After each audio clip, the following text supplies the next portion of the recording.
आज हम बात करेंगे उत्पादकता की प्रवृत्तियां वैश्विक एवं घरेलू परिप्रेक्ष्य में भारत। इसमें है क्या, मैं पहले आपको मोटा मोटा बता देता हूं। उत्पादकता प्रवृत्तियां का मतलब ये है, या कि मामलों ऊपर कबूड़ा कबूड़ा बीमारी है एक मोटी तरीके। हाँ। उत्पादकता की प्रवृत्तियों का मतलब ये है कि प्रोडक्शन का जो एक टेंडेंसी होती है ना, कि भाई किस वर्ष कितना उत्पादन हुआ, किस दशक में कितनी वृद्धि हुई, और वैश्विक स्तर पर भारत के क्या हाल है और डोमेस्टिक लेवल पे क्या स्थिति है। तो कृषि क्षेत्र की कुल उत्पादकता के आंकड़े हैं इसके अंदर, जिसमें विभिन्न फसलों का भी लिखा हुआ होगा। विभिन्न जो पैरामीटर है ना आपके कृषि के संबंध क्षेत्रों के, वो सारे इसमें लिखे हुए हैं। इससे हमें अंदाजा हो जाएगा कि भारत विश्व में कहां पे स्टैंड करता है, भारत की हालत क्या है दुनिया भर में। ये सारी की सारी बातें इसमें लिखी हुई है। तो अब हम बात को शुरू करते हैं। देखो, पहला पॉइंट ही बड़ा महत्वपूर्ण है कि कृषि एवं संबंध गतिविधियों में औसत वार्षिक वृद्धि दर में सुधार देखा गया, जो समान अवधि में। अब देखो, भारत का औसत वार्षिक वृद्धि दर कितनी थी? 4.4। कल पढ़ी थी ना अपने, 4.4। विश्व की कितनी है? 2.9। अब ये प्रश्न कैसे आता है कि कृषि एवं संबंध क्षेत्रों का औसत वार्षिक उत्पादन वैश्विक स्थितियों की तुलना में भारत का अधिक है। ये कथन सत्य गलत? सत्य है। क्यों? क्योंकि भारत का 4.4 है और वैश्विक स्थितियां क्या है? 2.9%।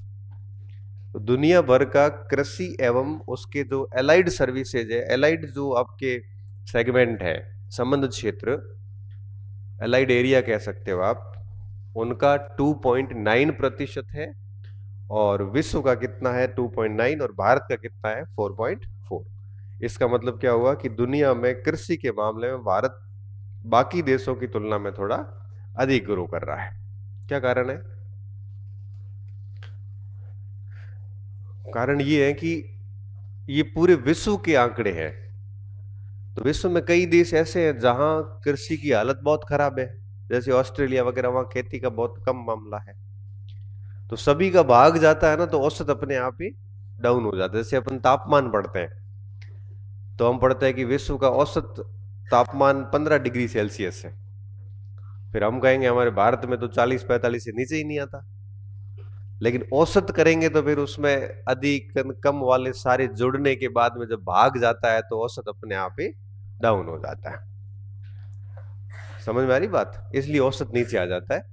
अनाज, मक्का, सोयाबीन, दलहन सहित कई फसलों की पैदावार अभी भी वैश्विक औसत से कम है। हालांकि कुछ ऐसी चीजें जैसे अनाज है, मक्का है, सोयाबीन है, दालें हैं, इन मामलों में हम वैश्विक औसत से कम है, लेकिन बाकी मामलों में हम वैश्विक औसत से अधिक है। तो ये पॉइंट बिल्कुल याद रखने योग्य है। मूंगफली की पैदावार एक अपवाद है, जो कृषि जलवायु की दृष्टि से उपयुक्त अर्ध शुष्क क्षेत्रों तथा उच्च प्रदर्शन करने वाले राज्यों में मूंगफली उत्पादन के संकेतन को दर्शाती है। उन्नत किस्मों को अपनाने, उन्नत किस्में मतलब ऐसी फसलें या ऐसी वैरायटी जिसका प्रोडक्शन कैसा होता है? अधिक होता है।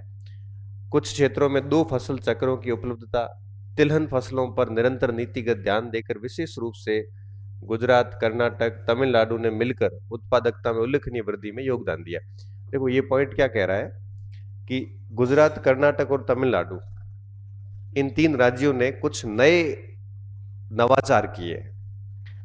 उन्होंने कुछ ऐसी किस्में, देखो आपको पता है कि हर फसल की कई किस्में होती है। अपन बाजरी भी बोते हैं ना, तो एक देसी बाजरी होती है, एक परदेसी बाजरी होती है, हाइब्रिड लाते हैं हम। हाइब्रिड आपको पता है कि उसका प्रोडक्शन कैसा होता है? अधिक होता है। हमारी जो देसी बाजरी है, उसका उत्पादन तो कम होगा लेकिन क्वालिटी शानदार होती है। तो एक ही फसल की कई सारी वैरायटी होती, कई किस्में होती है। अब अगर खुद के खाना हो तो हम देसी यूज करते हैं, बेचने के लिए जो काम करते, जैसे सीकर झुंझुनू में चले जाओ, वहां बाजरा खाते नहीं है। वहां बाजरे का उत्पादन किस लिए करते हैं? बेचने के लिए। तो वो फिर हाइब्रिड मॉडल का उसमें किस्म डालेंगे, जिससे क्या होगा कि प्रोडक्टिविटी कैसी हो जाएगी? अधिक हो जाएगी। तो गुजरात क्या करता है? गुजरात को बाजरी खानी नहीं है। गुजरात में आपको बाजरी खाता हुआ कोई नहीं मिलेगा, लेकिन भारत के अंदर अगर आप टॉप स्टेट में देखोगे ना बाजरी के उत्पादन में, तो गुजरात का नंबर आता है। राजस्थान के साथ में किसका नंबर आता है? गुजरात का।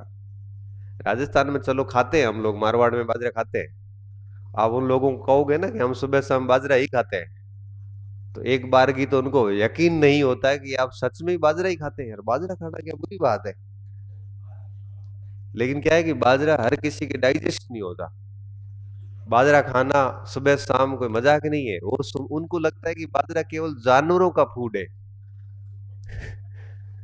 तो ये तो, तो कई मेरे ऐसे साथी हुए, यदा कदा गाहे बगाहे बात होती है, तो ऐसे बोलते हैं, पूछते हैं, तो आपके ऑल टाइम बाजरा ही खाते हो? ऑल टाइम कोई हर टोड़े मोर रोटी खूंजम गातड़ी वे कौन थी पर यो तो है कौन के मैं के थी जाओ, मैं कोचिंग आया हूं तो बेग रोटे में गाती लाया थैले में, यो तो है कौन ही।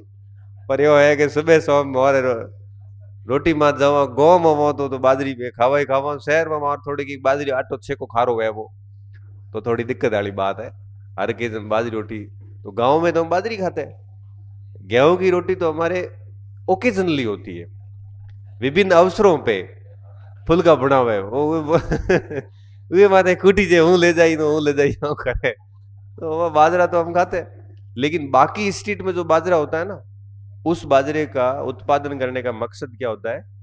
वाणिज्यिक मकसद होते हैं कि बेचेंगे। इसलिए क्या करते हैं? उन्नत किस्म यूज करते हैं, जैसे प्रोडक्शन अधिक से अधिक हो। गुजरात ने यही काम किया है। दो फसल चक्रों की उपलब्धता, मतलब दो फसल चक्र मतलब जहां खरीफ रबी सब होते हो, और तिलहन फसलों पर लगातार ध्यान देने से क्या हुआ है? गुजरात, कर्नाटक और तमिलनाडु में प्रोडक्टिविटी लगातार बढ़ी है। हमें हैंग बेड़ा बिन के तुम आयो तो देखो 15-15 मिनट तो ते लेट आओ। પછી તે કહેવું કે મારા समानो गेट बंद हो गई और परीक्षा में बढ़न दिया को नहीं आया करे ना। एक ऐसा ग्रुप भी है भारत में जो परीक्षा शुरू होने के 2 मिनट बाद में पहुंचता है, पर गेट हो जाता है बंद, पसे हंस रड़े करे मारी बस पंचर हुई, मारे के मोटरसाइकिल खराब हुई, मारे के सेंटर चेंज वो इतने रड़े करे, तो 10 मिनट पहला पहुंचना चाहिए। ये आदत उस समय विकसित नहीं हुई है, धीरे धीरे कक्षाओं से शुरू होती है। 7 बजे का मतलब क्या होता है? 7 बजे। हाँ। तो यहाँ पे उत्पादन बढ़ा है। ये बातें याद रखने की इतनी नहीं है, बस समझनी थी, ज्यादा माथा फोड़ी नहीं। इसमें याद रखने वाला पॉइंट मैंने आपको बता दिया। जहां लाल पेन चले वो तो आपको बढ़िया दिमाग में रखना, अच्छी तरीके से बार बार पढ़ना है। बाकी चीजों को भी समझते रहना। आप भी साथ में 2 पेन यूज किया करें तो आपको समझ में आ जाएगी बात कि पढ़ने वाले पॉइंट्स कौन से हैं, और केवल ऊपर ऊपर से देखना कौन सा, याद कौन सा करना है। ठीक है? क्योंकि 60 के 60 पेज याद नहीं होते। हमें समझदार होना पड़ेगा कि कौन से पॉइंट्स ध्यान रखने हैं, फिर प्रश्न गलत नहीं होता, कुछ भी हो जाए। पर अगर आप में ये सिलेक्शन पावर नहीं है ना कि पढ़ना क्या है छोड़ना क्या है, तो थोड़ी दिक्कत होती है। तो ये आपको थोड़ा सा समझदारी दिखानी होगी। सोयाबीन के मामले में उत्पादकता वर्षा पर निर्भर करती है। खेती की प्रधानता के कारण सीमित बनी हुई है, जहां अनेक जिलों में उपज 2 टन प्रति हेक्टेयर से भी कम है। मतलब भारत में सोयाबीन की जो प्रोडक्टिविटी है वो कम है। ये बात इसी ने यहाँ पे यही लिखी है कि दुनिया भर के अंदर भारत की एग्रीकल्चर प्रोडक्टिविटी अधिक है, क्योंकि दुनिया की 2.9% ही है, जबकि भारत की कितनी है? 4.4। परंतु सोयाबीन है, दालें हैं, इनके मामले में हम दुनिया के बराबर आज भी नहीं है। तो क्योंकि सोयाबीन वर्षा पर निर्भर कर जाता है, इस वजह से यहाँ पे सोयाबीन की प्रोडक्टिविटी कम है। हालांकि मूंगफली वगैरह में थोड़ा मामला सेट कर दिया है गुजरात वगैरह ने, बाकी दूसरे स्टेट की हालत और भी खराब है। अब अगर आप इसको देखोगे तो ये थोड़ा सा समझना आप कि ये औसत वार्षिक वृद्धि दर है। ठीक है? ये याद रखने वाला पॉइंट है। मैं आपको समझा देता हूं इसमें सवाल क्या बनता है। ये है विश्व लिखा हुआ, क्या है, वर्ल्ड। वर्ल्ड की प्रोडक्टिविटी जो है ये 2015 से 24 के बीच में कितनी रही है, और 2006 से 15 के बीच में तुलनात्मक अध्ययन किया गया है। ये लगभग लगभग कैसी है, बराबर है। हालांकि रेड वाला जो है अधिक है, मतलब विश्व के अंदर औसत वार्षिक वृद्धि दर 2006 से लेकर 15 का जो दशक था, 10 साल का, उसमें पूरे विश्व में अधिक था। फिर 15 से 24 के दशक में थोड़ी सी क्या हुई है, कमी हुई है। एक तो ये कमी आपको ध्यान रखनी है। अगर आप इंडिया की बात करोगे, ये इंडिया है, इंडिया की बात करोगे तो यह आपके औसत वार्षिक वृद्धि दर जो है इस बार कितनी है, 4.4%। और यही आपके 2006 से 15 की बात करोगे तो ये 3% से भी कम था।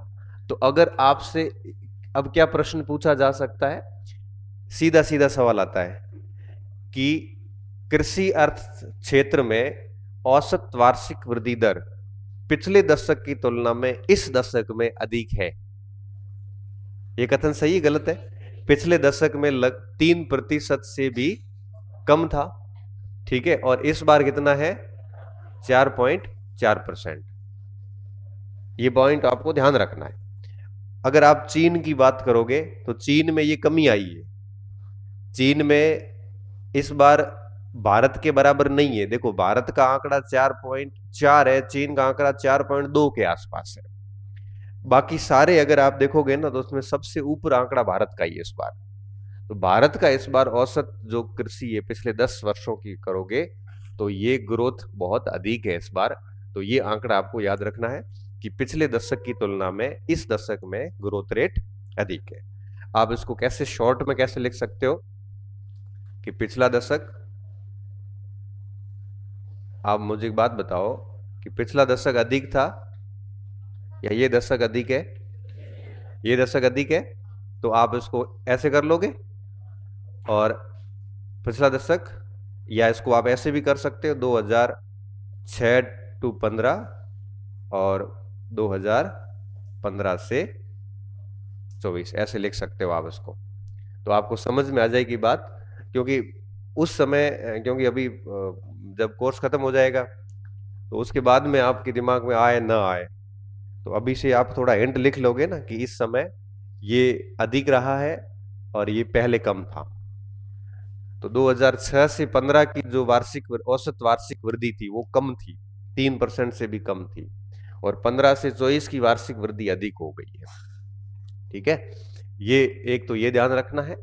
ये तो कुछ ज्यादा नहीं है, ये फसलों का है और इसमें तो याद रखने की कोई आवश्यकता नहीं है। प्रोडक्टिविटी बताई हुई है कि कितना खेत है, उपज में कितना अंतर आया है, ऐसा आंकड़ा कोई पूछते नहीं, बस इसका ध्यान रखना आप थोड़ा सा। ठीक है, चार्ट में आप अंडरलाइन करते रहना कि कौन सी बात ज्यादा महत्वपूर्ण है। अब अपन आगे बढ़ते हैं। ये आयोग ध्यान रखना, कृषि लागत एवं मूल्य आयोग। कल हमने एक बात की थी ना कि एमएसपी दी जाती है। एमएसपी निर्धारण करने का काम कौन करता है? यही करता है, सीएसीपी बोलते हैं इसको। क्या बोलते हैं? सीएसीपी, कोष्टक में लिखा हुआ भी है, कृषि लागत एवं मूल्य आयोग। अगर आपसे कोई पूछे कि भारत के अंदर एमएसपी का फॉर्मूला वगैरह निर्धारण का पूरा तरीका कौन तय करता है? कृषि लागत और मूल्य आयोग करता है। ये अपनी रिकमेंडेशन कृषि आयोग को भेज देता है, कृषि मंत्रालय को। लागू करने का काम किसका है? मंत्रालय का। लेकिन फॉर्मूला बना के और ये सेट करने का काम किसका है? कृषि लागत और मूल्य आयोग का है। भारत में एमएसपी इसी के द्वारा दी जाती है कि भाई गेहूं को कितना देना है, दालों को कितना देना है, तिलहन को कितनी एमएसपी होनी चाहिए, ये फॉर्मूला लगाना करना, ये सब काम किसके हैं? कृषि लागत और मूल्य आयोग के। ये पूरा फॉर्मूला सेट करके अपनी रिकमेंडेशन देता है कृषि मंत्रालय को, और आपको पता है कि बाकी के काम आगे कौन करेगा? मंत्रालय करेगा। बजट तो किसके पास में है? मंत्रालय के पास में। ठीक है, हाँ। तो एक सीएसीपी की एक रिपोर्ट है जिसमें समय के साथ साथ विभिन्न राज्यों में खरीफ फसलों की प्रति हेक्टेयर उपज की तुलना की गई है। तुलना यह दर्शाती है कि पश्चिमी बंगाल, उत्तर प्रदेश, तेलंगाना, उड़ीसा, आंध्र प्रदेश, तमिलनाडु जैसे कई प्रमुख धान उत्पादक जो राज्य है, धान मतलब चावल कह सकते हो आप, प्रति हेक्टेयर उपज राष्ट्रीय औसत से कम रही है। मतलब चावल, आपको पता है कि चावल पैदा करने के लिए खेत को पहले पानी से भरना पड़ता है। चावल तभी होते हैं जब आप जो खेत है, खेत को पूरा क्या कर देते हैं, पानी से भर देते हैं। अपने को लगता है जैसे कोई बाढ़ आई हुई है यहाँ पे, पूरा अंदर से उसको कोमल कर देते हैं। उसके बाद में चावल की फसल बोई जाती है, मिट्टी को दलदल करते हैं। तो चावल हमेशा उन्हीं क्षेत्रों में होता है जहां पे पानी की पर्याप्त मात्रा हो। तो तटवर्ती क्षेत्रों में चावल उत्पादन की सबसे अच्छी संभावना रहती है। हम कहते हैं ना कि साउथ इंडिया के लोग चावल अधिक खाते हैं। साउथ इंडिया ही क्या, मतलब पूरे भारत का ही सबसे महत्वपूर्ण फूड है चावल, अनाज के मामले में। क्यों? क्योंकि तटवर्ती क्षेत्र जितने भी है, अब नीचे दक्षिण भारत तो पूरा ही तटवर्ती है, तो वहां चावल ही सबसे अधिक होते थे शुरू से ही। तो जो फूड सबसे अधिक होगा लोग वहां के वही खाएंगे। अपन बाजरा खाते हैं, वो चावल खाते हैं। आपको अगर एक महीना कोई कहे कि आपको लगातार महीने भर चावल ही खाना है, तो आप कहोगे भाई अपने ये सेट नहीं होगा। अगर उनको कोई कह दे कि आपको एक महीना बाजरी खानी है, चावल है कौन, तो वो हाथ खड़े कर देंगे कि नहीं हमारे से नहीं हो, क्योंकि जो लोकल फूड होता है ना वो हमारे लिए डाइजेस्टेबल होता है। अब साउथ में जाओगे तो वो 100 प्रकार के चावल बनाते हैं, अलग अलग वेराइटीज के चावल बनाते हैं। चावल चावल ही होता है, लेकिन उसमें कोई मसाले वगैरह कुछ डाल डाल के चावल का फ्लेवर चेंज करते रहते हैं। ऑल टाइम चावल, आपको रोटी तो मिलेगी नहीं होटल पे। बहुत कम जगह होगी जहां आपको रोटी मिलेगी। तो रोटी मिलेगी तो उसमें इतनी क्वालिटी नहीं होती जो अपने इधर होती है। अपने तो चावल होते ही नहीं है यहाँ पे। ऑर्डर देके अलग से बनाओ तो अलग बात है, बाकी होटल में जनरली चावल सर्व नहीं किए जाते। तो वो क्या लोकल फूड है वहां का। तो अब जैसे पश्चिम बंगाल तट पे है, उत्तर प्रदेश के गंगा के एरिया में काफी सारे पानी की मात्रा बहुत है, तेलंगाना में भी पानी की कमी नहीं है, उड़ीसा आंध्र प्रदेश तटों पे है, तमिलनाडु तट पे है। इन क्षेत्रों में आपके कई सारी फसलें जो है राष्ट्रीय औसत से कम रही है। ये तटवर्ती क्षेत्रों में यहां पर प्रति हेक्टेयर फसलों की बात करोगे, खरीफ की फसलों की, तो ये कम रही है। खरीफ की फसलें कम रहने के पीछे कारण मानसून होता है मोस्टली, तो क्योंकि खरीफ की फसलें जल कहां से प्राप्त करती है, मानसून से प्राप्त करती है। तो मानसून कमजोर होता है तो इन राज्यों में अपने आप ही फसलों का राष्ट्रीय औसत से कम हो जाती है। रिपोर्ट में इसके कई कारण बताए। कारण क्या बताए कि एक बार, कई बार तो असामयिक वर्षा हो जाती है, बिना समय वर्षा हो जाती है, फसलें खराब हो जाती है। तापमान, कई बार हीट स्ट्रेस होता है, कई बार लू बीजी छूट जाए, गर्म हवाएं छूट जाती है तो फसलें जल जाती है। कई बार शुष्क अवधियों की पहचान, कई बार क्या होता है कि एक बरसात और दूसरी बरसात के बीच में जो मानसून विच्छेदन कहते हो ना आप, वो अधिक हो जाता है। तो जिस समय बरसात होनी चाहिए थी उस समय बरसात नहीं हो पाती। इन सारे कारणों के चलते कई बार क्या होता है कि फसलें कम हो जाती है। भारत में दलहन जो है ये लगातार कम होता जा रहा है, दालें लगातार कम होती जा रही है। आपको बताऊं, जैसा अब आप हरित क्रांति पढ़ते हो ना, ग्रीन रिवोल्यूशन 1966, हरित क्रांति 66 से 69 के बीच में पंजाब और हरियाणा इन क्षेत्रों में भारत में लाई गई थी। इसके जन्मदाता दुनिया में तो माने जाते हैं नॉर्मल बोरलॉग को, जो मैक्सिको के थे, और भारत में MS स्वामीनाथन को माना जाता है। हालांकि स्वामीनाथन के साथ में 3 साइंटिस्ट और भी थे, बट स्वामीनाथन मेन रोल में थे। तो हरित क्रांति जब आई तो गेहूं का विस्तार हुआ, क्योंकि सोनालिका वगैरह कुछ गेहूं की नई किस्में विकसित की गई थी। तो उस पूरे क्षेत्र में पहले दालें होती थी 1966 से पहले। अब उनका स्थान किसने लिया? गेहूं ने। और भारत में दाल क्षेत्र हो गया कम। किस लिए? हरित क्रांति ने सबसे अधिक अगर चोट किसी को पहुंचाई तो किसको पहुंचाई? दालों। और ऐसा माना जाता है कि हरित क्रांति के बाद भारत में दलहन का उत्पादन कैसा हो गया? कम हो गया। कि पंजाब हरियाणा जैसे उत्पादक राज्यों में जहां दालें बहुत अधिक संख्या में होती थी, उनका स्थान किसने ले लिया? गेहूं ने ले लिया, और दालों का क्षेत्र कैसा हो गया? कम हो गया। हम दालें बेचते थे और आज ऐसी स्थिति हम दालें खरीदनी पड़ती, तो उनका स्थान रिप्लेस कर दिया गेहूं ने उसको। तो उसके बाद से दालों का मामला कम हो गया। तो गवर्नमेंट के हमेशा से प्रयास रहे हैं कि दाल उत्पादन को बढ़ाया जाए। अब इसके लिए जो भी पॉलिसी लानी पड़े वो लेके आओ।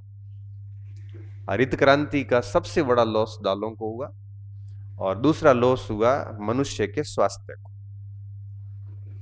क्योंकि जो हरित क्रांति में नई किस्म बनाई थी इन्होंने, उसको विकसित होने के लिए खाद और बीज देने पड़ते हैं, खाद देना पड़ता है। वो खाद पूरा जहरीला होता है, और किसान क्या करते हैं, अधिक उत्पादन की चाह में खाद और अधिक देते हैं। और खाद तभी काम करता जब उस पर पानी अधिकतम पिलाओगे आप। पानी अधिक पिलाने से भूमि लवणीय होनी शुरू हो गई। और जमीन और मनुष्य की एक आदत सेम होती है। मनुष्य और जमीन दोनों जब नशा करने लगते हैं ना, तो समय के साथ उसकी अंदर अनुकूलन क्षमता बढ़ती जाती है और उसको और अधिक चाहिए। पहले कणकी में काम चलतो, पर डली कणकी में डली हुई, डली रे बाद रे महीना धोबो आयो। धोबो आते आते रस रस अंगुली में शुरू हुआ, अंगूठे तक आयो। पहले ये अंगुली में रस लेता, पर अंगूठो, और हमें तो यहां करे करे खाओ। जब आप नशे में घुसते हैं ना, तो नशा क्या करता है, समय के साथ धीरे धीरे बॉडी की अनुकूलन क्षमता बढ़ जाती है, पर उगे मूत्र में फर्क कहीं को पड़ा है। तो बॉडी और डिमांड करती है कि भाई आपको एक्टिव होना है, थोड़ा और आने दो, नहीं तो कोई मतलब नहीं है। जमीन के साथ सेम स्थिति है। जमीन में आप जब खाद बीज डालते हैं ना, तो एक बार जितना डालो कि दूसरी बार उससे थोड़ा आपको अधिक करना पड़ता, नहीं तो प्रोडक्शन पे फर्क नहीं पड़ेगा। और जितना खाद बीज अधिक डालेंगे उतना ही उसके ऊपर पानी अधिक चाहिए। जितना पानी अधिक देते हैं उतना ही अंदर के लवण बाहर आते हैं और मिट्टी हो जाती है पूरी लवणीय। तो पंजाब हरियाणा की हालत अब ये हो रखे हैं कि वहां भूमि की ऐसी तैसी हो चुकी है, अब और ज्यादा खाद दिया जा रहा है, जिससे फसलें जहरीली हो गई है। वही जहर मनुष्य के शरीर में पहुंचकर विभिन्न प्रकार के रोग लाइक कैंसर का कारण बन रहे हैं। तो ग्रीन रिवॉल्यूशन, हरित क्रांति का दूसरा जो नुकसान हुआ मनुष्य को, भूमि को नुकसान, स्वास्थ्य को नुकसान, चाहे वो भूमि का स्वास्थ्य हो चाहे मनुष्य का स्वास्थ्य हो, दालों को नुकसान। हरित क्रांति ने उत्पादन बढ़ा दिया, लोगों की इनकम बढ़ा दी।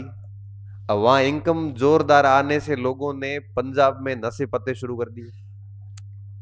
अब नशे पत्ते इतने बढ़ गए हैं कि हनुमानगढ़ तक आ गए। अब उस पूरी पट्टी में बेवड़े पड़े हैं। एमडी इसमें हालत खराब हो रखी है। वहां से भारतमाला पे चढ़ते हैं दे बाड़मेर। भारतमाला का जो यूज हो रहा है ना वर्तमान में, ये नशे के ट्रांसफर के लिए हो रहा है। बड़ी संख्या में वहां से नशा बाड़मेर आता है, और बाड़मेर के अंदर आपको पता ही है, मैं आपको क्या बताऊं, ये दूसरा पंजाब लगने लग गया है। कई कई इलाके ऐसे हैं जहां नशे से समझते ही नहीं लोग, और यहां ऐसी कंडीशन है कि सूखे नशे करने पड़ते हैं। अमेरिका के अंदर, कैलिफोर्निया में ऐसे कई गांव है, नशेड़ियों के गांव। वो गांव ऐसे हैं जहां नशा करने के बाद आदमी की एकदम नसें है ना खींच जाती है, फिर वो जिस पोजीशन में होता है ना वो उसी पोजीशन में रहता है।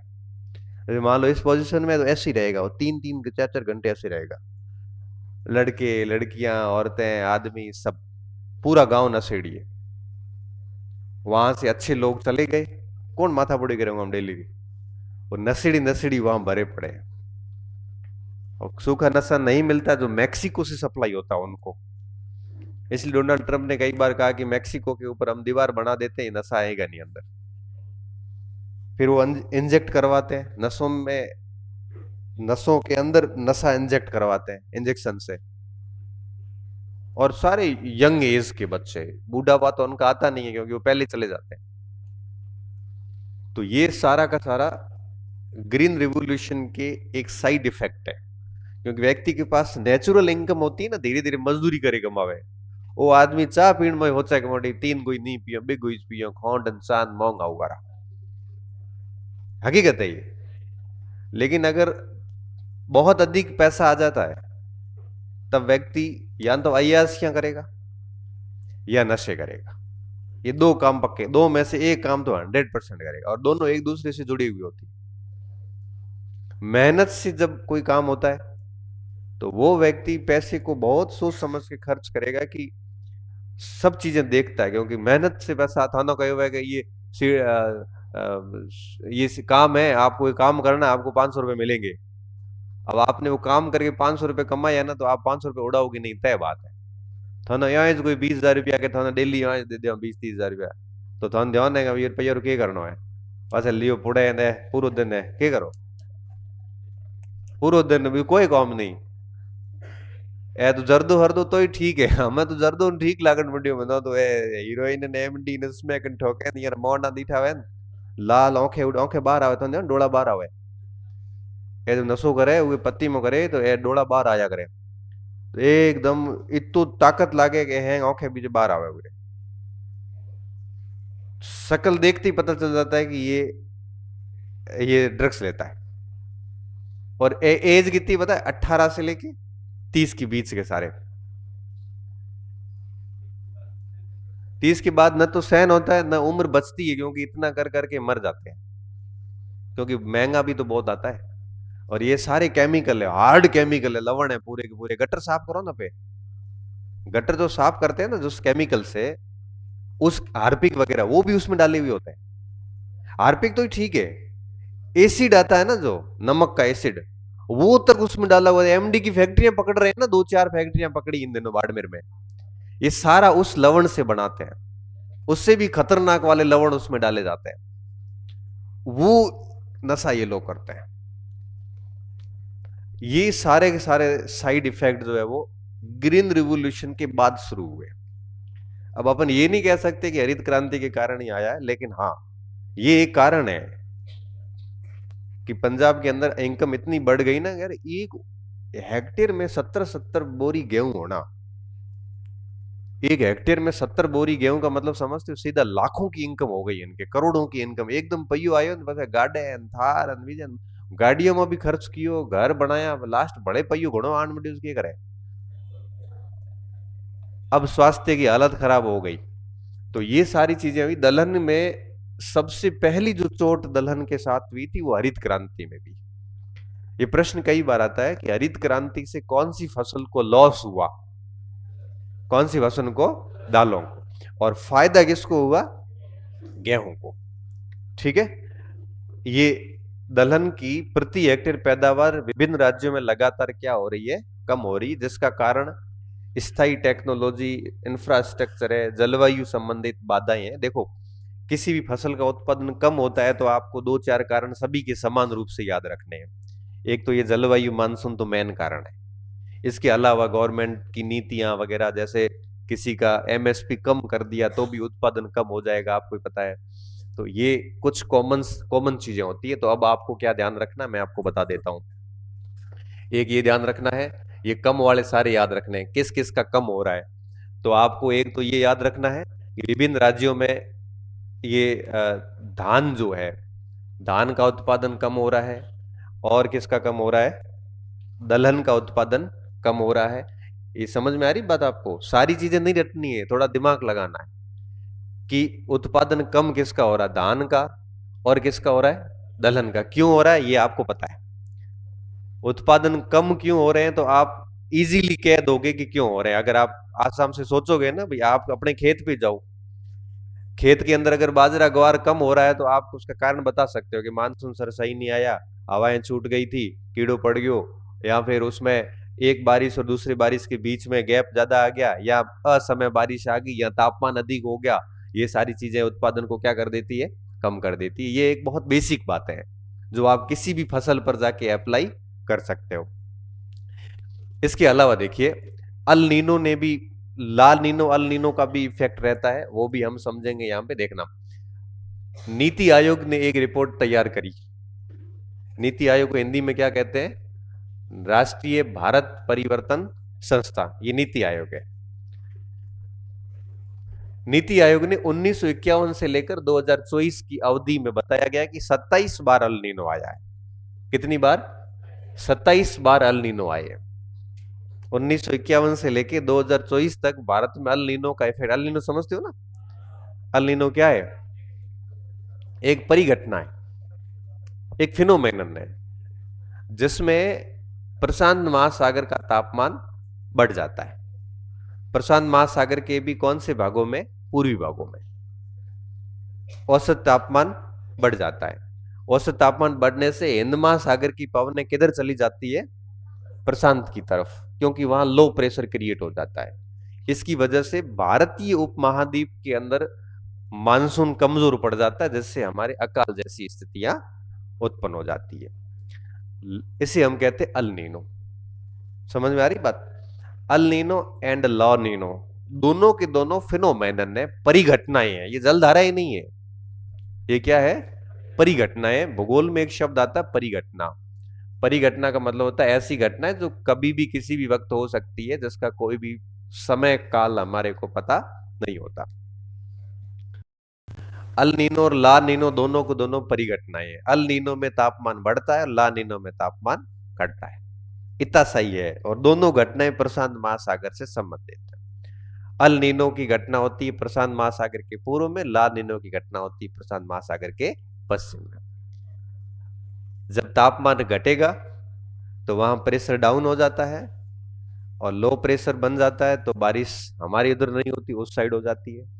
जब ला नीनो की स्थिति आती है तो क्या होता है? ला नीनो में टेम्परेचर बढ़ जाता है, सॉरी टेम्परेचर घट जाता है। ला नीनो में टेम्परेचर घटेगा तो प्रेशर कैसा हो जाता है? हाई हो जाता है। हाई हो जाता है भाई। सर्दी बढ़े भी, सर्दी बढ़े तो प्रेशर घटो है, हाई हो जाता है। प्रेशर हाई हो जाता है तो हवाएं सारी भारत की तरफ आ जाती है। इससे क्या होता है कि भारत में अतिवृष्टि की संभावनाएं बढ़ जाती है। अल नीनो में अनावृष्टि की संभावनाएं हो जाती है। तो 27 बार ऐसा हुआ है कि अल नीनो की घटना हुई, क्योंकि अल नीनो के बाद में अचानक से टेम्परेचर वापस धीरे धीरे धीरे टेम्परेचर डाउन हो जाता है, तो उस घटना को हम ला नीनो कहते हैं। वही सीधी बात है ना कि जैसे कहीं पे आग लगी, वहां तापमान बढ़ गया, आग अगर मिटेगी तो तापमान धीरे धीरे क्या होगा? कम होगा। इसी कम होने को हम ला नीनो कहते हैं। इसलिए ये माना जाता है कि अल नीनो ला नीनो लगभग लगभग दोनों साथ में रहते हैं। क्यों? थारा होने कौन है भाई? शब्द पटुड़ा है मोडू की, मोडू की पट्यो, मोडू की बीच में आवेरो बीच में घणो फर्क कहीं कौन। हाँ, तो 27 अल नीनो साल में से 15 वर्षों में दलहन में क्या हुई है? कमी हुई है। 27 बार अल नीनो आया, जिसमें से 15 साल ऐसे गए जिसमें दालों के उत्पादन में क्या आई है? कमी आई है।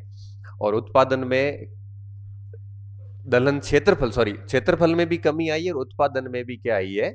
कमी आई है। पैदावार भी लगातार कम हुई है। और जब आपके ला नीनो की स्थिति आई है तब आपके क्षेत्रफल और उत्पादन दोनों में क्या हुई है? वृद्धि। क्षेत्रफल का क्या मतलब? उत्पादन तो समझ में आ गया, कितना प्रोडक्शन हुआ ये उत्पादन, कितनी फसलें हुई ये क्या है? उत्पादन। क्षेत्रफल का क्या मतलब है?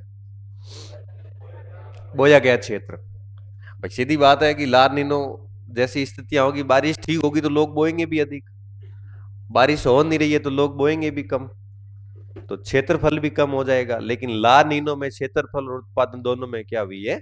वृद्धि हुई है। साथ ही उत्पादकता में भी सुधार देखा गया। उत्पादकता क्या है? शब्द समझने जरूरी है। प्रति हेक्टेयर में कुल उत्पादन को क्या कहते हैं? उत्पादकता। और पूरे क्षेत्रफल में टोटल प्रोडक्शन कितना हुआ, वो उत्पादन है।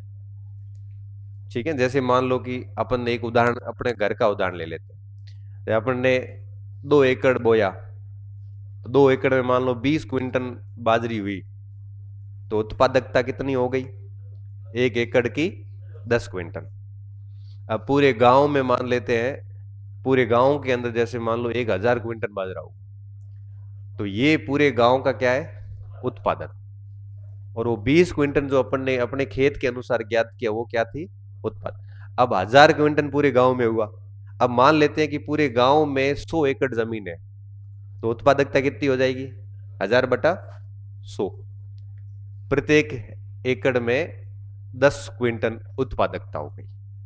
प्रोडक्टिविटी का मतलब होता है कि प्रत्येक एकड़ में कुल उत्पादन कितना होता है, उसे हम क्या कहते हैं? उत्पादकता। क्या लिखा है कि ला नीनो से क्षेत्रफल भी बढ़ा, उत्पादन भी बढ़ा और उत्पादकता भी बढ़ी। देखो तीनों शब्द लिखे हुए हैं, क्षेत्रफल भी बढ़ा है, उत्पादन भी बढ़ा है और उत्पादकता में भी सुधार देखा गया। अब आपको पता है कि जब खेत के अंदर बारिश ठीक होगी तो खेत के अंदर आपके जो भी हमने बोया है वो अधिक ही पैदा होगा। अगर खेत में बारिश नहीं होगी तो जो बोया है वो थोड़ा कम पैदा होगा, तो उत्पादकता कम हो जाएगी।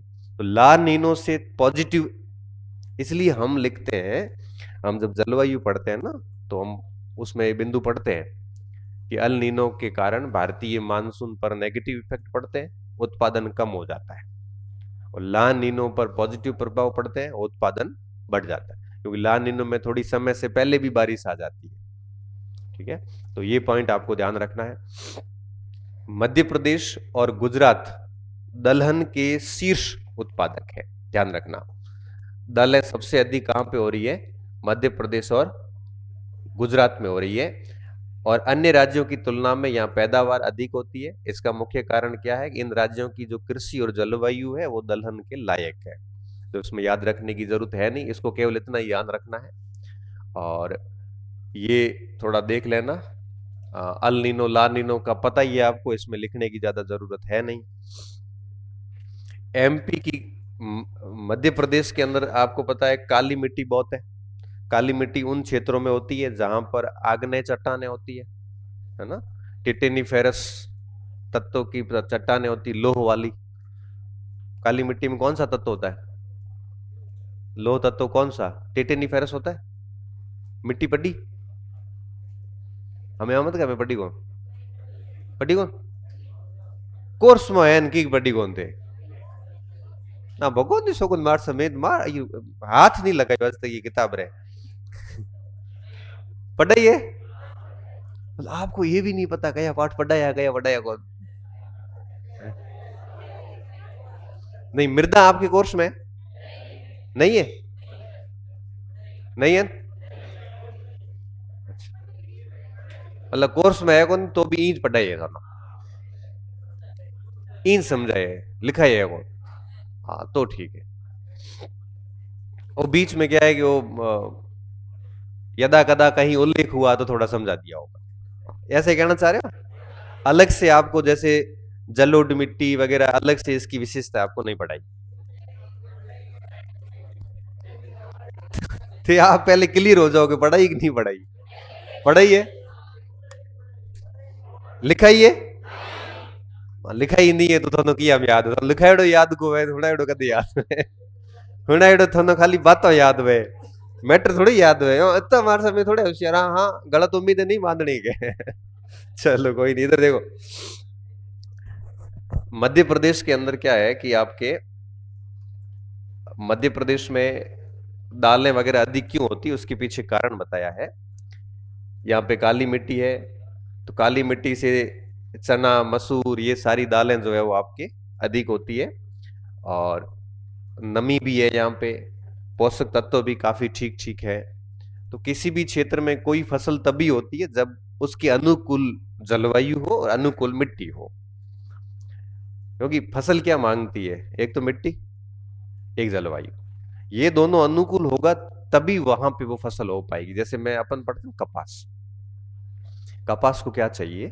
कपास को ऊपर चाहिए धूप, नीचे चाहिए नमी, जड़ों को नमी चाहिए, ऊपर धूप चाहिए, कैसे पॉसिबल होगा? ऐसे तो पॉसिबल ही नहीं है कि ऊपर धूप और नीचे नमी हो, जड़ों को, दोनों पॉसिबल नहीं, क्योंकि धूप नमी को खत्म कर देता है। तो काली मिट्टी की खूबी क्या होती है कि काली मिट्टी बहुत ही महीन होती है, बहुत महीन होती है, उसका कण बहुत छोटा होता है, तो उसमें जल धारण करने की क्षमता कैसी होती है? अधिक होती है। तो तो बारिश की ऋतु में काली मिट्टी अपने अंदर जल ले लेती बहुत अधिक। फिर क्या होता है कि जैसे ही थोड़ा सा ग्रीष्म काल आता है तो काली मिट्टी ऊपर से हो जाती है पैक, नीचे नमी होती है पर्याप्त। अब उसमें ये डाल देते कपास का बीज। अब ऊपर धूप आते, कपास बाहर निकलनी शुरू होती, नीचे जड़ों को पर्याप्त रूप से नमी मिलती रहती है। तो काली मिट्टी में नेचुरल गुण होता है, तो वहां कपास हो जाएगा। अब आप मुझे ये कह सकते हो सर गंगानगर में तो काली मिट्टी नहीं है, पर राजस्थान में सबसे अधिक कपास कहां हो रहा है? गंगानगर में हो रहा है ना? तो वहां तो कपास काली मिट्टी नहीं है। तो आजकल क्या हुआ है, आजकल बीजों, जितने भी बीज है ना, उनको मॉडिफाई कर दिया है। बीज को क्या कर दिया? मॉडिफाई, उसकी रिक्वायरमेंट चेंज कर दी। मतलब जैसे पहले नमी चाहिए थी, अब नमी की जरूरत नहीं है। क्यों? क्योंकि बीज के अंदर जेनेटिक्स परिवर्तन कर दिए। बीटी ब्रिंजलन वगैरह आते ना, आपने सुना होगा, बीटी कॉटन, बेसिलिस थ्यूरिजिन्स कॉटन को पढ़ियो? हाँ तो को पढ़ियो तो मैं के तो पढ़ियो हमारा तो परीक्षा है कौन? बेसिलिस थ्यूरिजिन्स कॉटन, ब्रिंजल, बहुत सारे ऐसे, बीटी कॉटन, बीटी फसलें हैं पूरी की पूरी। अब सारी चीजें धीरे धीरे चेंज करनी शुरू कर दी। तो अगर उसके बीज के जीन में चेंजिंग कर देंगे ना, तो जीन को वो रिक्वायरमेंट नहीं रहेगी जो उसको नेचुरल होती है। अब वो कपास आप कहीं पे भी बो सकते हो, क्योंकि उसकी वो रिक्वायरमेंट ही नहीं रही जो पहले हुआ करती थी। गंगानगर में बोनी शुरू कर दी। मरुस्थल में भी आम हो जाएंगे अब, मरुस्थल में भी आम हो जाएंगे होंगे। आम का बीज चेंज कर दिया, वो गर्मियों में भी हो जाएगा, 50 डिग्री पे हो जाएगा। मैं पौधो लगाए हमारे घर तो मोटो हुए बीज बीज यार अंबा है तो बताइस वीडियो बातें बताई, बाकी तो थानो बड़ा कौन अब आप सोचिए कि मरुस्थल के अंदर भी आम अगर होने शुरू हो गए तो उस बीज में कितना चेंज किया इन्होंने, बताओ। तो अब ये साइंटिफिक तरीके हैं सारे, ये जीनिंग, जेनेटिक्स इंजीनियरिंग बोलते हैं हम उसको। आदमी के जीन में भी चेंज होने लग गया थे कि केत बैठा हो, महिलाएं पुरुष बन रही है, पुरुष महिलाएं बन रही है। वो अनन्या बांगर बनी, ढाई को पढ़न के जोर हो तो है।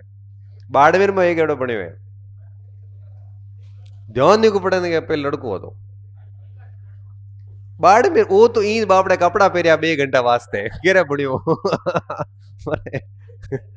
चलो आगे बढ़ो।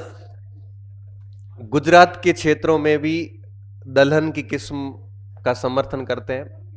ठीक ठीक गुजरात में भी दलहन ठीक ठीक हो जाती है। और तेलंगाना में खेती योग्य क्षेत्र पहले 1.31 करोड़ था, अब ये बढ़ गया है। ये लाल पेन नहीं चलाऊं तब तक आपको ज्यादा माथा बोड़ी नहीं करनी है। तेलंगाना में कृषि योग्य क्षेत्र पहले कम था, अब बढ़ कैसे गया? की हुई है जमीन तो बढ़े कौन? ये भारत की तट रेखा बढ़ी ना, पहले 7516 थी, अब भारत की तट रेखा कितनी है?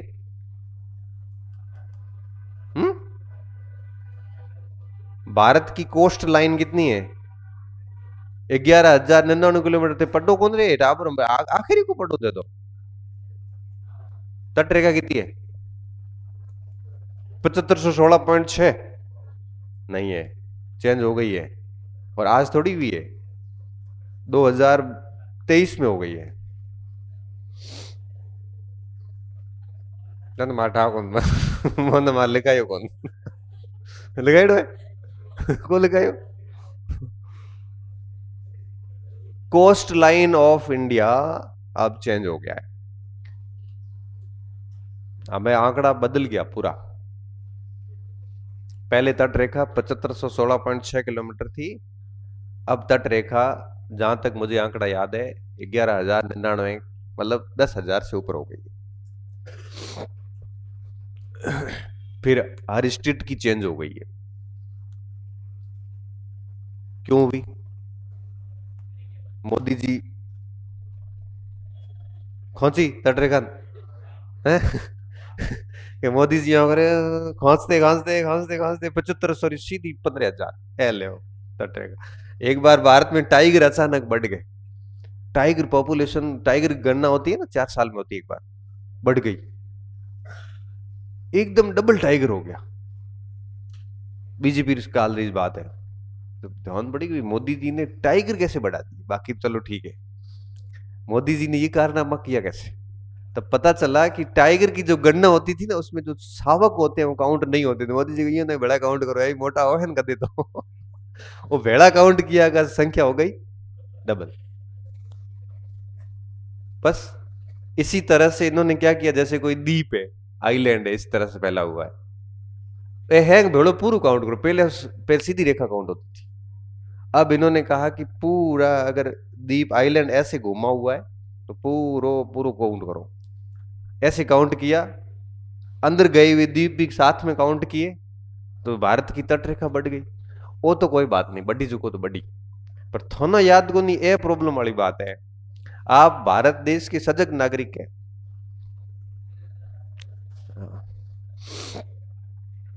2023 तक तेलंगाना का ये खेत बढ़ गए। खेत कैसे बढ़े, एकड़ छोटो कियो तो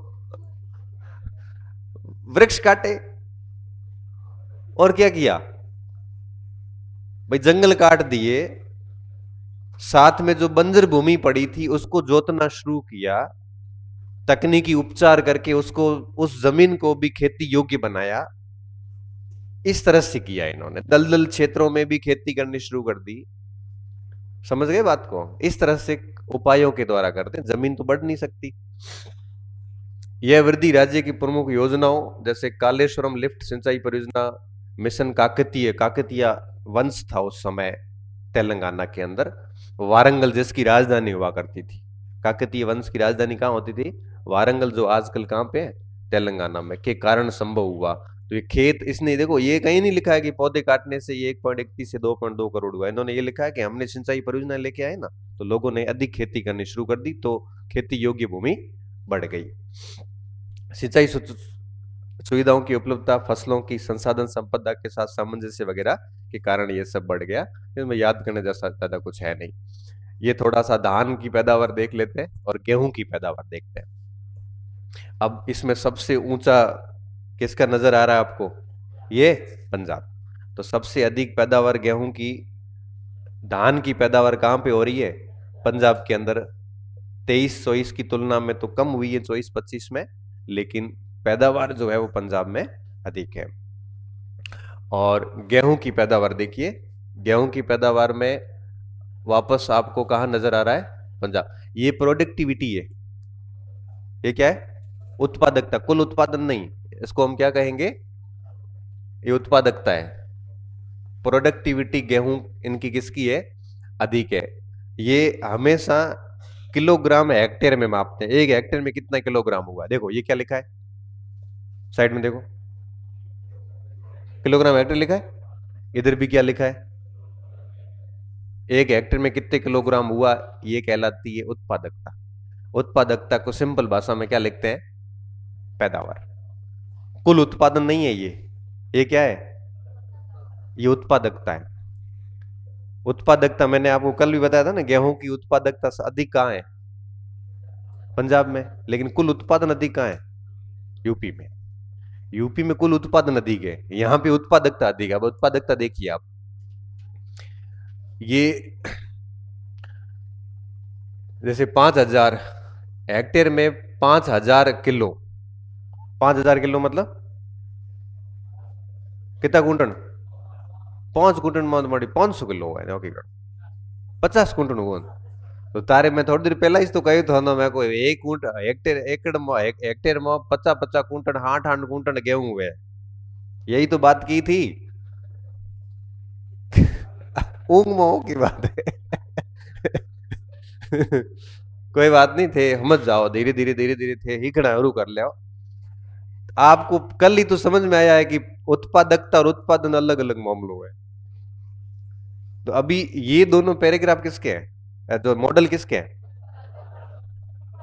किसके हैं, उत्पादकता। और उत्पादकता ऐसी मापते हैं, किलोग्राम हेक्टेयर। अपने अगर मारवाड़ में बात करोगे ना, तो अपने एक ओजोनी में मुश्किल में 4-5 बोरे वे 10 कर लो, इतने वे तो को नहीं, फिर भी मान लो तो 500 से 700 केजी हो सकता है। इधर कितना हो रहा है? 5000 केजी एक हेक्टेयर में। एक हेक्टेयर मतलब मोटी मोटी ओजोनी कह दो, ज्यादा घणो फर्क कहीं को। आगे बढ़े, समझ में आयो थारे? तो उत्पादकता के मामले में पंजाब जो है वो गेहूं और धान दोनों के मामले में अधिक है। धान समझ में आई था, धान की वे चावल ने धान में की फर्क है कहीं कौन? अरे फर्क है, खेत रे में खड़े रे महीन नौखिड़ो है यदि धान हुए, उस धान को जब उससे अलग करोगे दूर से, तब चावल बाहर आएगा। क्यों? हमारे समझ में कोई बात नहीं। चावल के उत्पाद में सीधा चावल थोड़ी आता, चावल के चारों तरफ डूर तो है ना, डूर हम जो थे डूरो, डूरे सहित होता है तो होता है धान। फिर उसको अलग करने के बाद चावल अलग हो जाता है और वो चीजें खाखलो अलग हो जाए।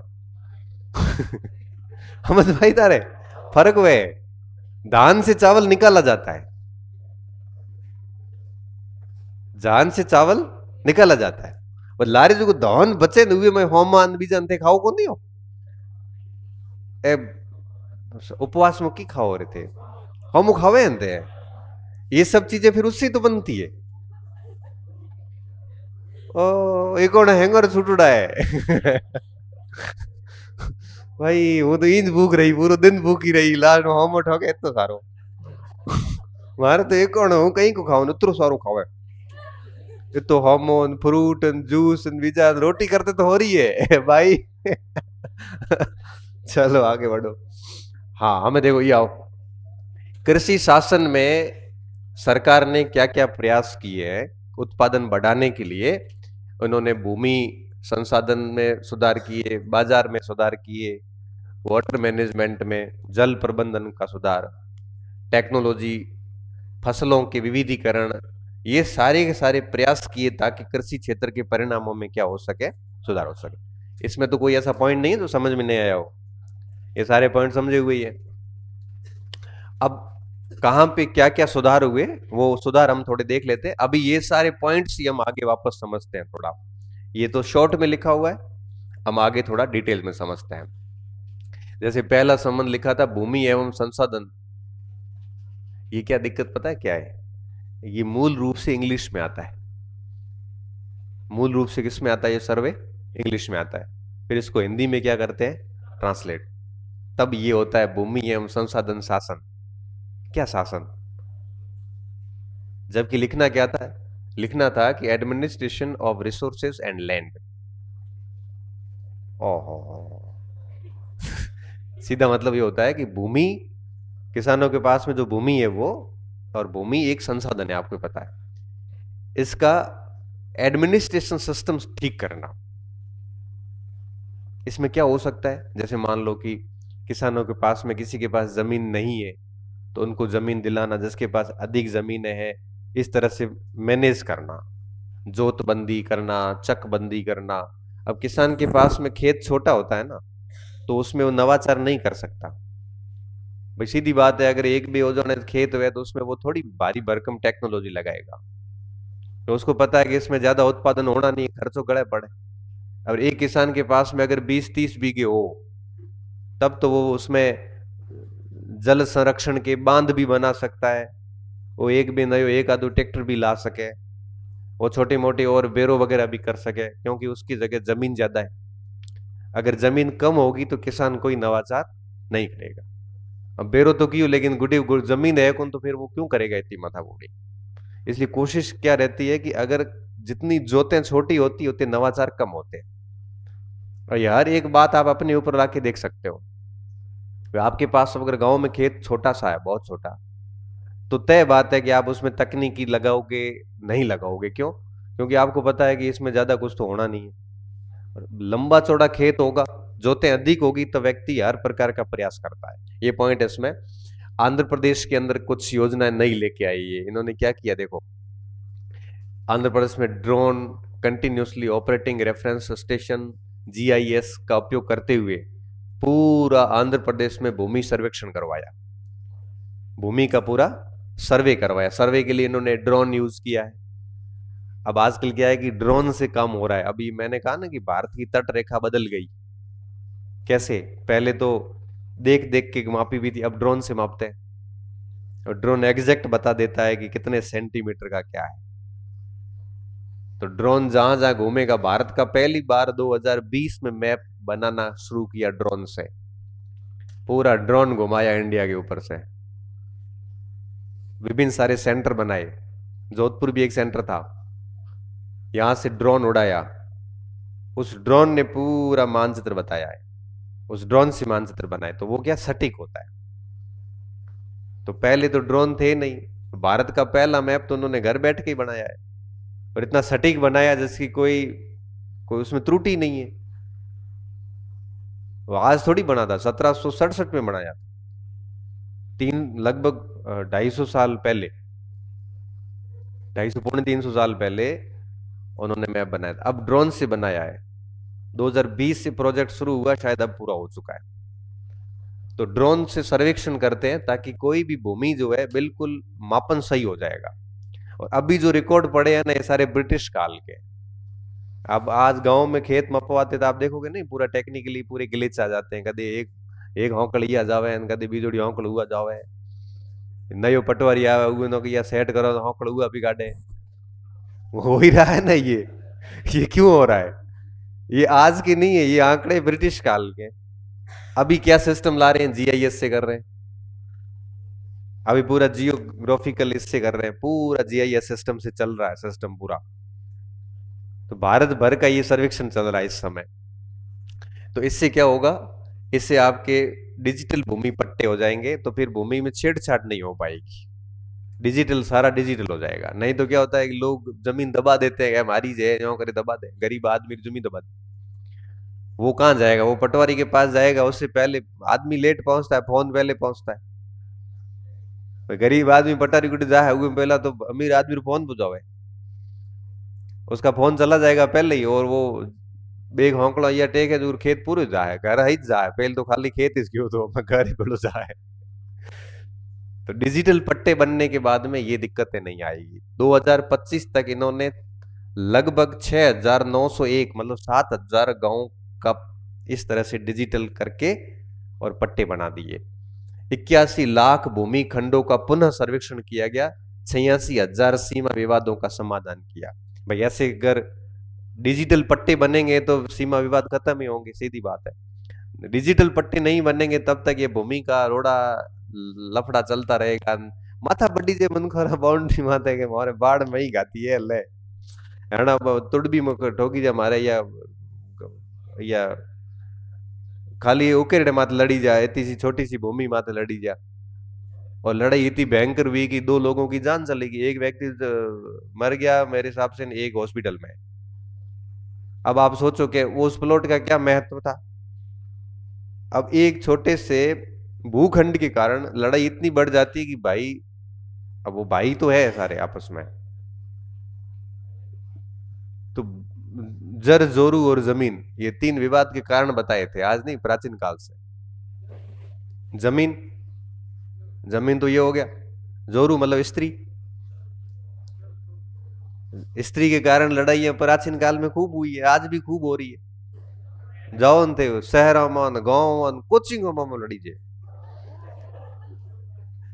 और जर मतलब धन, संपत्ति लड़ाई का कारण है। ये तीनों विवाद के बिंदु प्राचीन काल से चले आ रहे हैं। आवे है कारण है ना, ते बुरु लाग रहे तो नहीं लग रहे महिला विरोधी आदमी है, ऐसा मत सुना। मैं महिला विरोधी नहीं है, बिल्कुल भी नहीं हूं। लेकिन क्या सच्चाइयां है, मैं बोल देता हूँ। पचे की पचे हूँ परेशान भी वो बोल दिया, पचे मनो कोई कोई कह गया यो को कह दियो मोटी मारी गलती भी माफ कर दियो करे सेट। चलो, तो इतने सारे विवादों का समाधान किया गया। ये आंकड़े याद नहीं रखने, आपको समझने वाले पॉइंट है सारे। इसके अलावा बिहार में एक चौर विकास, ये चोर नहीं है, चौर है, चोर केड़ो गियो, चौर मतलब जो दलदली क्षेत्र होते हैं ना, ऐसे निम्न क्षेत्र जिसमें जल भर जाता है उसे चौर भूमि कहते हैं। तो बिहार में ऐसे चौर क्षेत्र जिसमें मत्स्य पालन के लिए काम किया गया और बाजार के लेवल पर भी सुधार किए गए। मध्य प्रदेश के अंदर ये सौदा पत्रक पहल शुरू की गई। ये मध्य प्रदेश के ने, थोड़ा राजस्थान के लिए इतना पूछने के चांसेस कम ही है, भारत की समीक्षा है इसलिए। और जल प्रबंधन में असम ने सिंचाई योजना शुरू की, उत्तर प्रदेश ने कई भूजल के नियम बनाए, कर्नाटक ने फ्रूट्स प्लेटफॉर्म बनाए और झारखंड ने climate smart agriculture agri stack योजना चलाई। एग्री स्टेक योजना राजस्थान सरकार ने भी चलाई है। आपको क्या करना मैं आपको बता देता हूं। कृषि रोड मैप बिहार ने चलाया, अधिकतम याद कर सकते हो तो ये योजनाओं के नाम और स्टेट का नाम सम्मिलित करो में याद कर लेना। ठीक है, समझ में आई बात? क्या करना है मैं आपको बता देता हूं। जैसे कृषि रोड मैप किसका है? बिहार का। क्लाइमेट स्मार्ट एग्रीकल्चर स्टेक किसका? झारखंड का। फ्रूट्स प्लेटफॉर्म किसने बनाए? कर्नाटक ने। और असम वाला छोड़ो, भूजल के नियम किसने बनाए? उत्तर प्रदेश ने। और सौदा पत्रक पहल किसकी है? मध्य प्रदेश की। और ये चौर विकास योजना किस राज्य की है? बिहार की। और सर्वेक्षण योजना किसने चलाई? आंध्र प्रदेश। ये बस हेडिंग हेडिंग याद कर लेना। इसमें अधिकतम सवाल क्या आ सकता है? ये 4-5 देके सामने स्टेट के नाम सम्मिलित करो में आ सकता है। इससे ज्यादा अंदर की बात नहीं पूछेंगे। समझ में आ रही बात आपको? तो ये सर्वेक्षण अभियान दे दिया या चौर विकास योजना दे दी और सामने स्टेट के नाम दे दिए, इनको आपस में क्या करना है? सम्मिलित करना। ऐसे ज्यादा ऐसे माथाबोड़ी नहीं करनी। हाँ, अब हम आते हैं उत्पादकता में सुधार के कारक और नीतिगत एवं संस्थागत हस्तक्षेप।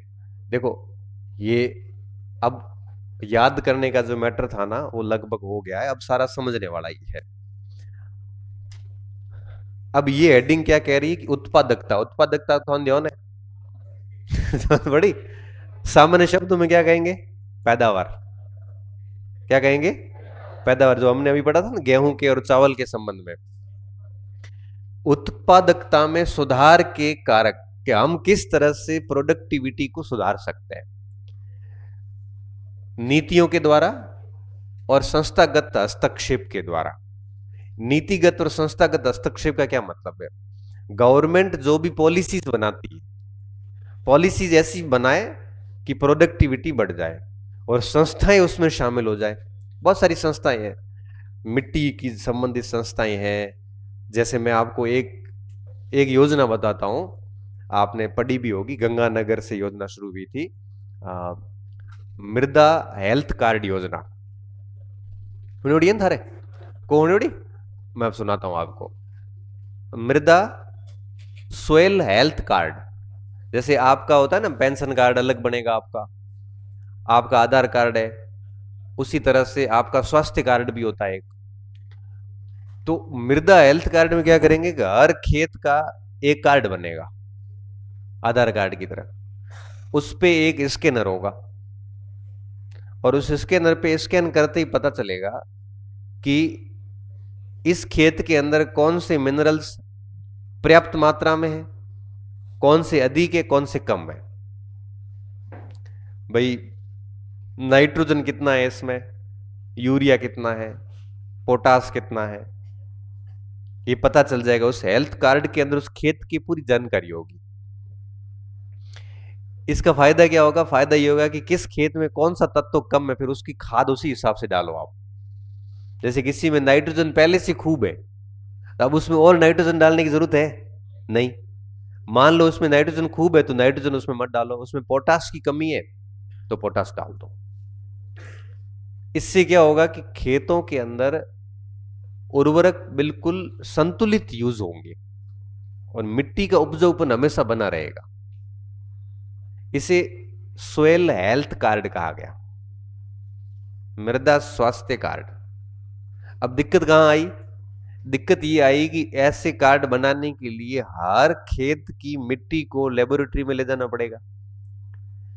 लेबोरेटरी में जाएगा तभी पता चलेगा कि इसमें कौन से तत्व है, कौन से तत्व नहीं है। अब इतने सारे किसानों के मिट्टी के सैंपल परीक्षण करने के लिए लैब भी बहुत अधिक चाहिए, लैब अधिक चाहिए, साइंटिस्ट चाहिए, वो अपने पास है नहीं। तो हमने योजना चला के छोड़ दी, कार्ड आज तक नहीं बने। और इसके नाम का ठीक ठाक बजट कई बार पारित हो चुका है। अगर आप गूगल करके देखोगे तो आपको पता चलेगा कि सोयल हेल्थ कार्ड पे कितना बजट गया है। थानो तो ध्यान है आज बड़ी बताओ कि एड़ी योजना भी चले, थारी हालत है तो किसान की हालत है। था करते तो ठीक ही लागे मनाओ है। उन्होंने योजना और बारे में है ध्यान है कि कई कई योजना उड़ी है, पर उन्होंने खाली पेंशन योजना बीजे पहियों वाले योजना उमर उठाया, बाकी उठाया वो। इस योजना का उद्देश्य क्या था? प्रोडक्टिविटी को बढ़ाना। क्योंकि अगर हर खेत का हमें पता होगा ना कि किस खेत में कौन सी फसल बोने योग्य तत्व है, तो अपने आप क्या हो जाता है, प्रोडक्टिविटी बढ़ जाती। नहीं तो हमें अपे की करो, अपे खेत में ले जाए खाद दवा भरी भरी नाखे वही ना, कितरो नाइट्रोजन गयो, कितरो पोटास गयो, कितरो कैल्शियम जुक्को है तो हैंग बड़ो बड़ो ठोक दी भाई। जबकि उस खेत को नाइट्रोजन की जरूरत ही नहीं है, उसमें नाइट्रोजन ऑलरेडी है, लेकिन हमें तो डालना है क्योंकि हम सिर्फ इतना समझते हैं कि ये खाद है और ये खाद खेत में फसल को बढ़ाएगा। हालांकि अपने यहाँ तो कम में अपे तो मुट्ठी भरी से गाता थोड़ी मोंग आवे जो तो नहीं। अपने इधर के लोग ले आवे ना यूरिया वगैरह धोबू भरे गाते, धोबे में कहीं को है कट्टा कट्टा नौखे पंजाब में हरियाणा में है जो बैंड दे जाए। खाद को सस्तो तो आवे, कौन महंगो घणो आवे, कितो आवे है 300-400 रुपये किलो आवे कट्टेरो, 300-400 रुपया ना ना सस्तो आवे तो डुप्लीकेट यूरिया लाओ थे के यूरिया सस्तो आवे, डीएपी वो महंगो आवे। तो इस तरह से उत्पादकता बढ़ाने के प्रयास किए जाते हैं विभिन्न सारी नीतियों के जरिए, संस्थाओं के जरिए।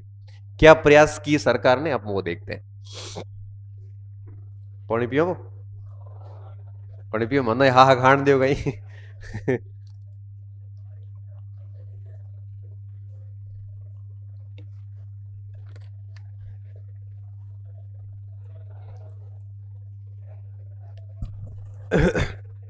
चलो, कृषि क्षेत्र में वृद्धि या तो क्षेत्र विस्तार से हो सकती है या उत्पादकता वृद्धि के माध्यम से प्राप्त की जा सकती है। क्योंकि भूमि और जल लगातार क्या होते जा रहे हैं, सीमित होते जा रहे हैं, इसलिए उत्पादन और कृषक आय बढ़ाने के लिए पैदावार में सुधार केंद्रीय महत्व का विषय बन गया। कि सरकार की है कि एक टारगेट ले लियो कि हमें किसानों की आय को क्या करना है, डबल करना है। अब जनसंख्या बढ़ रही है, कृषि योग्य भूमि कैसी होती जा रही है, कम। कम क्यों होगी? क्योंकि पहले जैसे 100 किसान थे, हम एक अगर 4 टाबरिया है तो 400 किसान हो गया, 400 अगर बेबी 3 बड़े है 1000 किसान हो गया। भूमि तो बढ़ ही नहीं सकती, जमीन बढ़ ही नहीं सकती, इतनी रहेगी पृथ्वी ग्रह इतना ही है, और हम लगातार बढ़ते जा रहे हैं। भारत की हालत तो बहुत खराब है। अब भारत की कंडीशन ये है कि आने वाले सालों में यहां रोजगार के बड़े संकट उत्पन्न हो जाएंगे। क्योंकि करोगे क्या, बात तो हाथ से मार पॉपुलेशन बहुत बढ़ गई है। जमीन अपने बाड़मेर जैसलमेर में खाली है, बाकी आप कभी इधर जाओ, शेखावटी साइड जाना या गंगानगर हनुमानगढ़ साइड जाना, लोगों के पास में जमीन है नहीं इतनी। 2-2, 4-4, 5-5 एकड़ जमीन होना भी बड़ी अच्छी बात है, बिल्कुल सब पैक है। अब एक आगे वाली जो पीढ़ी आएगी ना, तब आप देखोगे कि उनके खाली घर बनाने की जगह बचेगी, क्योंकि जमीनें नहीं है वहां पे। अपने इधर तो क्या है कि खूब पड़ी है, वो भी हमें ली रही है, हमें कहीं को नहीं। वो ले गया कौन? सौर ऊर्जा कंपनियां ले गई, उसमें खेजड़ियां वेजड़ियां काट कटा के बापड़े चिड़के ही मरे, क्योंकि सोलर प्लेट से ये चिड़िया मर जाती है। क्योंकि एक तो तापमान बढ़ जाता है, दूसरा चिड़िया को एक उड़ने के बाद कुछ समय बाद में उसको बैठने का स्थान चाहिए होता है, वो मिलता नहीं है। तीसरा, उन प्लेटों के लगातार उसकी आंखें भी अंधी अंधी हो जाती है, क्योंकि वो जो होता है ना रिफ्लेक्शन, वो सहन नहीं कर पाती। तो आप देखना जहां जहां प्लेटें लगी वहां चिड़िया मर जाएगी। चिड़िया धीरे धीरे धीरे धीरे खत्म होनी शुरू हो जाएगी। खेजड़ी के साथ चिड़िया गई।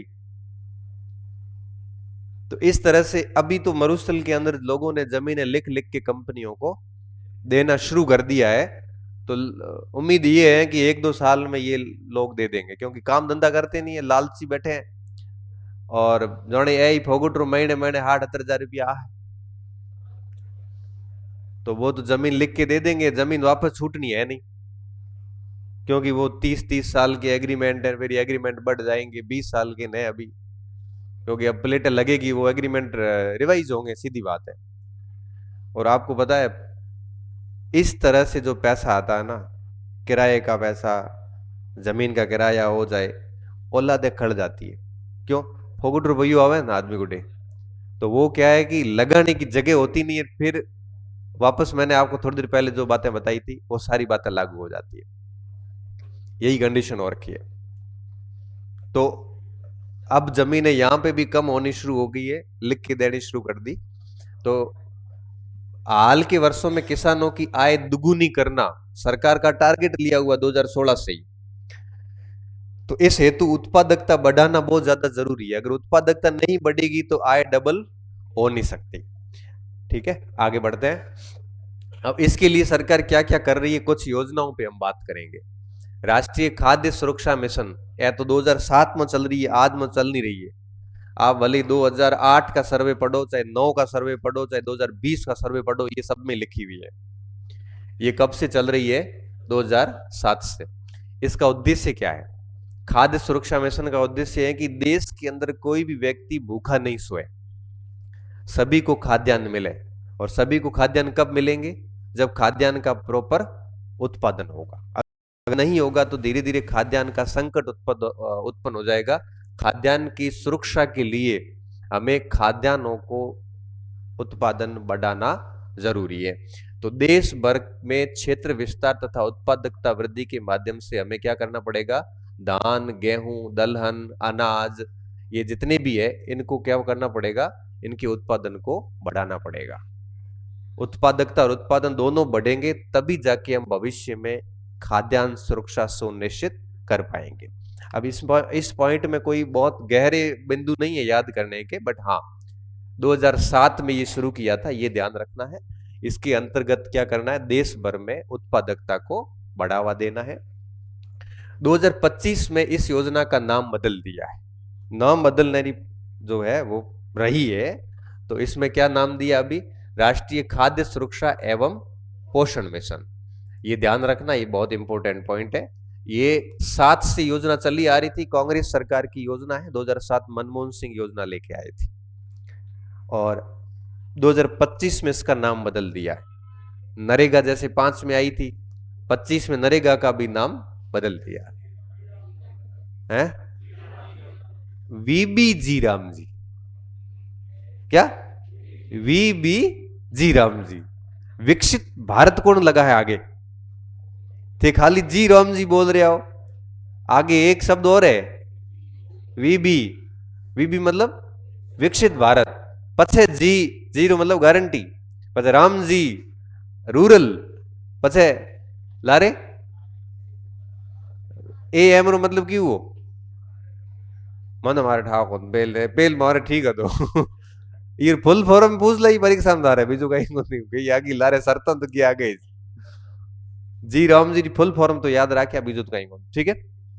आज देखे एक बार की जी राम जी मतलब की रूरल आजीविका मिशन यो करें ठाइड हो गई, ठीक है।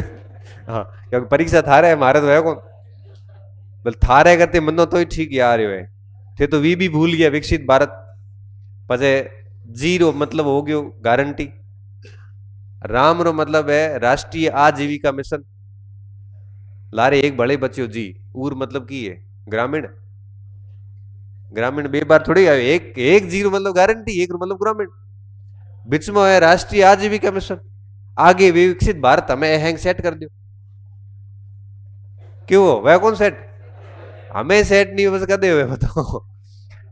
इस मिशन के अंदर कई सारी फसल संरक्षण की टेक्नोलॉजी लाना, उत्पादकता वाली किस्में, अब देखो इनको कोई मतलब नहीं स्वास्थ्य से, ऐसी किस्में लाओ जिसकी प्रोडक्टिविटी अधिक हो, भली वो फसलें मनुष्य के स्वास्थ्य के लिए खराब हो, लेकिन उत्पादकता अधिक होनी चाहिए। उत्पादकता वाली किस्मों तक पहुंच, एकीकृत पोषक तत्व और कीट प्रबंधन तकनीकें, क्योंकि कीड़ा लग जाता है ना कई बार फसलों को, तो एडी तकनीक लाने की कीड़ू नहीं लागे। जल संरक्षण करने वाले दक्ष उपकरण लाने, किसानों की क्षमता का निर्माण करना, अहम काम करना है, जिसका उद्देश्य क्या है, उत्पादकता में वृद्धि हो, जिससे कि देश की खाद्य सुरक्षा जरूरतों को हम इजीली पूरा कर सके। अब इस पूरे बिंदु में ये एक याद रखना, 7 में शुरू हुआ, दूसरा याद रखना है इसका नाम बदल दिया है, तीसरा पॉइंट याद रखना है कि इसमें इसका मेन उद्देश्य ये है खाद्यान्न उत्पादन बढ़ाना है, और खाद्यान्न उत्पादन बढ़ाने के लिए क्या करेंगे, ये थोड़ा ध्यान रखना है कि ये टेक्नोलॉजी को बढ़ाएंगे, ऐसी ऐसी किस्में लेके आएंगे, कीट प्रबंधन, जल संरक्षण और किसानों की क्षमताओं को बढ़ाने का काम करेंगे, जिससे कि प्रोडक्शन में वृद्धि हो सके। एक योजना है राष्ट्रीय खाद्य तेल मिशन, ये तिलहन है, OS का मतलब होता है ऑयल सीड, ठीक है, और NMES का मतलब है नेशनल मिशन फॉर, ये नेशनल मिशन ES, S का मतलब ई, मई कहीं सेट हो रही है कहीं, खाद्यान्न, खाद्यान्न की क्या इंग्लिश में थाना यूं करना पूछ करना रहे हो मैं अभी किसको पूछ रहा हूं जो भी है, राष्ट्रीय खाद्य तेल मिशन, इसको इंग्लिश में कहते हैं NMES, OS का मतलब है ऑयल सीड, तिलहन इसमें आ जाएंगे, क्योंकि तेल सारा का सारा किससे निकलता है, तिलहन से। तो राष्ट्रीय खाद्य तेल मिशन का उद्देश्य सिर्फ इतना ही है कि तिलहन के उत्पादन को बढ़ावा देना। और एक आता है पाम ऑयल, आपको पता होगा, पाम वृक्ष आता है जो, पाम ऑयल हम जनरली वहां से मंगवाते हैं, इंडोनेशिया से। ये आजकल जितना भी मार्केट में जो सामान बन रहा है सारा पाम ऑयल से। आपने मार्केट में कभी मैगी वगैरह खाई हो, या जो ये मंचूरियन वगैरह जो है गाढ़ा माथे में बड़े थे, ये सारा कौन सा तेल यूज करते हैं, पाम ऑयल, जो शरीर के लिए सबसे ज्यादा हानिकारक होता है, सबसे ज्यादा हानिकारक। कई देशों में तो पाम ऑयल पर बिल्कुल प्रतिबंधित है, ये सबसे ज्यादा लिवर को कोई खराब करता है तो पाम ऑयल करता है। डॉक्टर खुद कहते हैं कि अगर इस पाम ऑयल का लगातार 10-15 साल यूज किया जाए तो बॉडी के कई पार्ट महीनों खत्म हो जाते। तो हमें तिल और तेल के तो लिया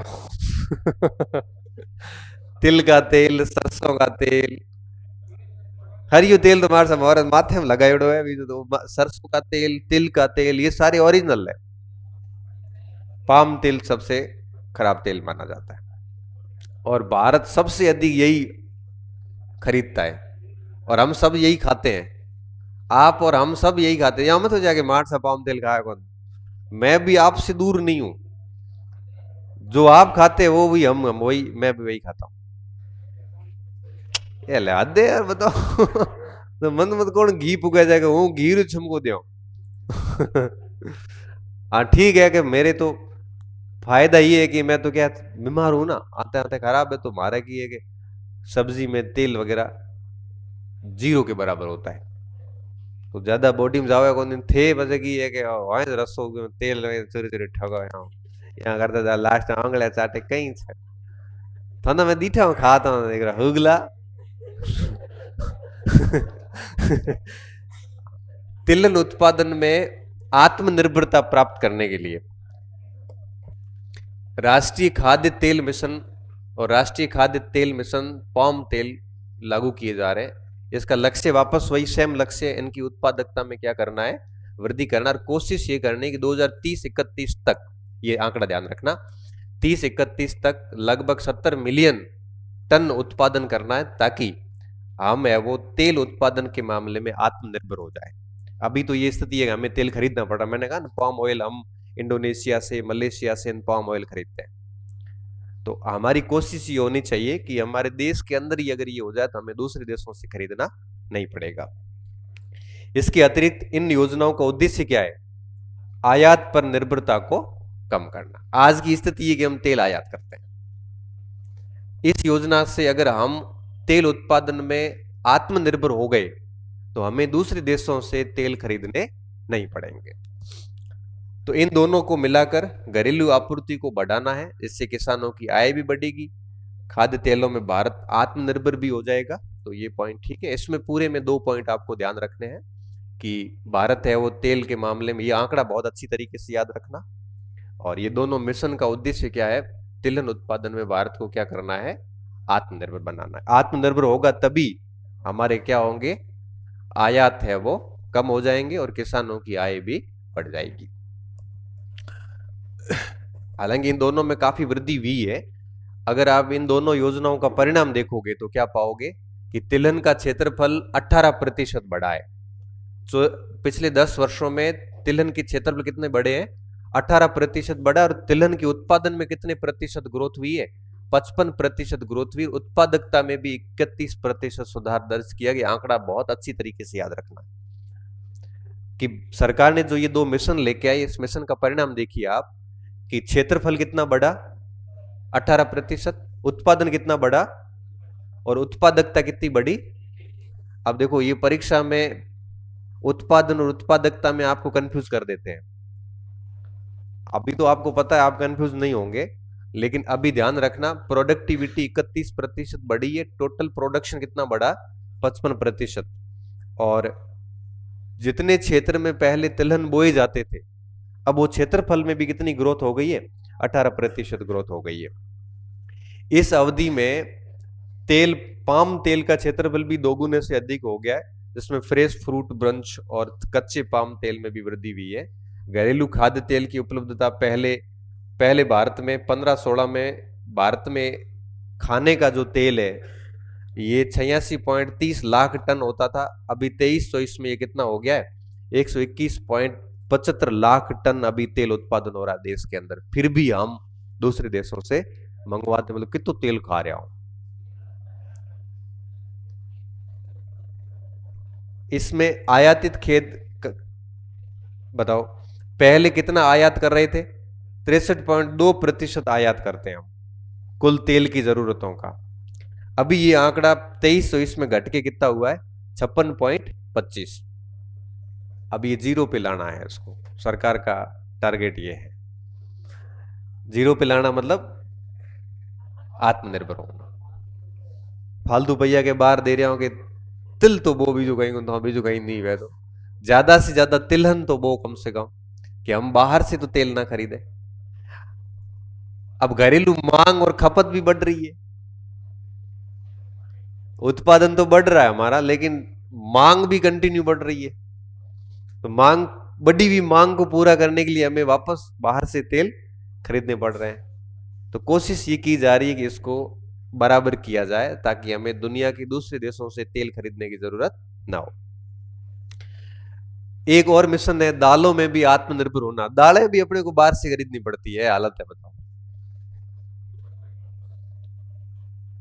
और अब इसका नाम बदल दिया। देखो, ये बहुत बढ़िया काम हो गया कि दालों पर आयात निर्भरता को कम करने के लिए और उत्पादकता को बढ़ाने के उद्देश्य से दालों में आत्मनिर्भरता के लिए मिशन नामक योजना, जिसका लक्ष्य दालों में आत्मनिर्भरता प्राप्त करना है, अक्टूबर 2025 को स्वीकृति दी गई। 9 यूरो बदलूड हो गई, आगे आ है। चलो, ये हो गया इसका। ये हम ज्यादा कहीं आता को नहीं।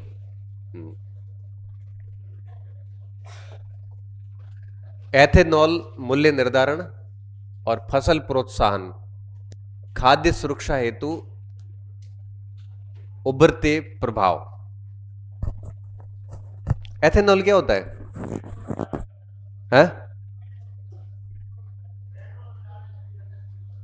पेट्रोल में मिक्स किया जाता है।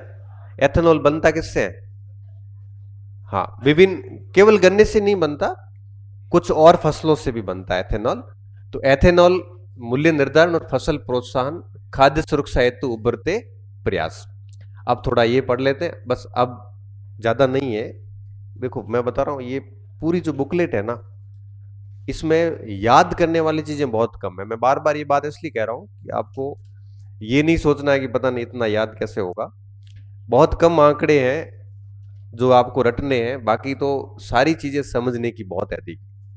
आपको दिक्कत ज्यादा क्यों आती है? क्योंकि हम पहले कभी नहीं पढ़े, आज दिन तक सर्वे नहीं पढ़ा होगा आपने, और आज दिन तक नहीं पढ़ा है तो फिर एक पहली बार में तो याद कैसे होगा? अब जब आप पढ़ रहे हो तो थोड़ा थोड़ा आपको समझ में आ रहा है कि हाँ ये यही चीज एक साल पहले करते तो अभी तक इसमें दिक्कत ही नहीं आती, अभी तक तो आप इसको निपटा चुके होते। खैर, देर आए दुरुस्त आए, समय गयो जो खुद गयो, लेकिन अब इसका अच्छे से यूटिलाइज करना। ऐसे नहीं होगी 5 नंबर का क्या फर्क पड़ता है, 5 नंबर नहीं 10 नंबर, 5 सवाल है। और एक सवाल का क्या महत्व है वो उस व्यक्ति से पूछना जो 1 नंबर से फेल हुआ है। आधा, एक, और ये तो सवाल 2-2 नंबर के हैं। एक सवाल 2 नंबर का है भाई, किसी के अगर 38 सवाल सही हुए ना और उसको 40 चाहिए थे, तो आप सोचना कि उसकी हालत क्या होगी। उसको 2 सवाल से उसकी सिलेक्शन हो जाता। दो छोड़ो, एक सवाल 39 वाले कई बैठे हैं जिनके हिंदी में उस साइड में 118 20-20 नंबर पड़े हैं। तो एक एक सवाल की बड़ी वैल्यू होती परीक्षा के अंदर। तो ऐसे नहीं आप इसको यूं ही निकाल दोगे कहीं कौन 5 सवाल क्या आ गए। हाल के वर्षों में भारत की एथेनॉल मिश्रित ईंधन देश की ऊर्जा सुरक्षा रणनीति का महत्वपूर्ण स्तंभ है। इस योजना ने कच्चे तेल के प्रतिस्थापन, विदेशी मुद्रा व्यय में कमी, उत्सर्जन में कटौती और किसानों को बढ़े हुए भुगतान के रूप में ठोस लाभ प्रदान किया। देखो होता क्या है, एथेनॉल बनता है गन्ना वगैरह इन फसलों से बनता है। इसका फायदा क्या हो रहा है? कच्चे तेल के प्रतिस्थापन, विदेशी मुद्रा की व्यय में कमी। पहले हम बाहर से खरीदते थे, आज हम देश के अंदर बना रहे हैं, तो हमारे को विदेशी मुद्रा का जो व्यय होता है उसमें कमी हो जाती है। कमी क्यों? जैसे मान लो आप ईरान से खरीदते हो, तो ईरान से आप अगर एथेनॉल खरीदोगे तो आप पेमेंट किस में करोगे? डॉलर वगैरह में करोगे। तो विदेशी मुद्रा खर्च होती है, इसमें कमी हो जाती है। उत्सर्जन में कटौती हो जाती है, कार्बन उत्सर्जन। किसानों को बढ़े हुए भुगतान मिल जाते हैं, क्योंकि एथेनॉल अगर यहीं बनेगा तो किसानों को इनकम भी बढ़ी हुई मिलेगी। सरकार का टारगेट क्या है? किसानों की आय को डबल करना, ये इसको फायदा हो जाता है। अगस्त 25 तक का अगर आंकड़ा देखें तो एथेनॉल मिश्रण से भारत को कितनी इनकम मिली है? 1.44 लाख करोड़। ओहो, इतना सारा पैसा वह भी है।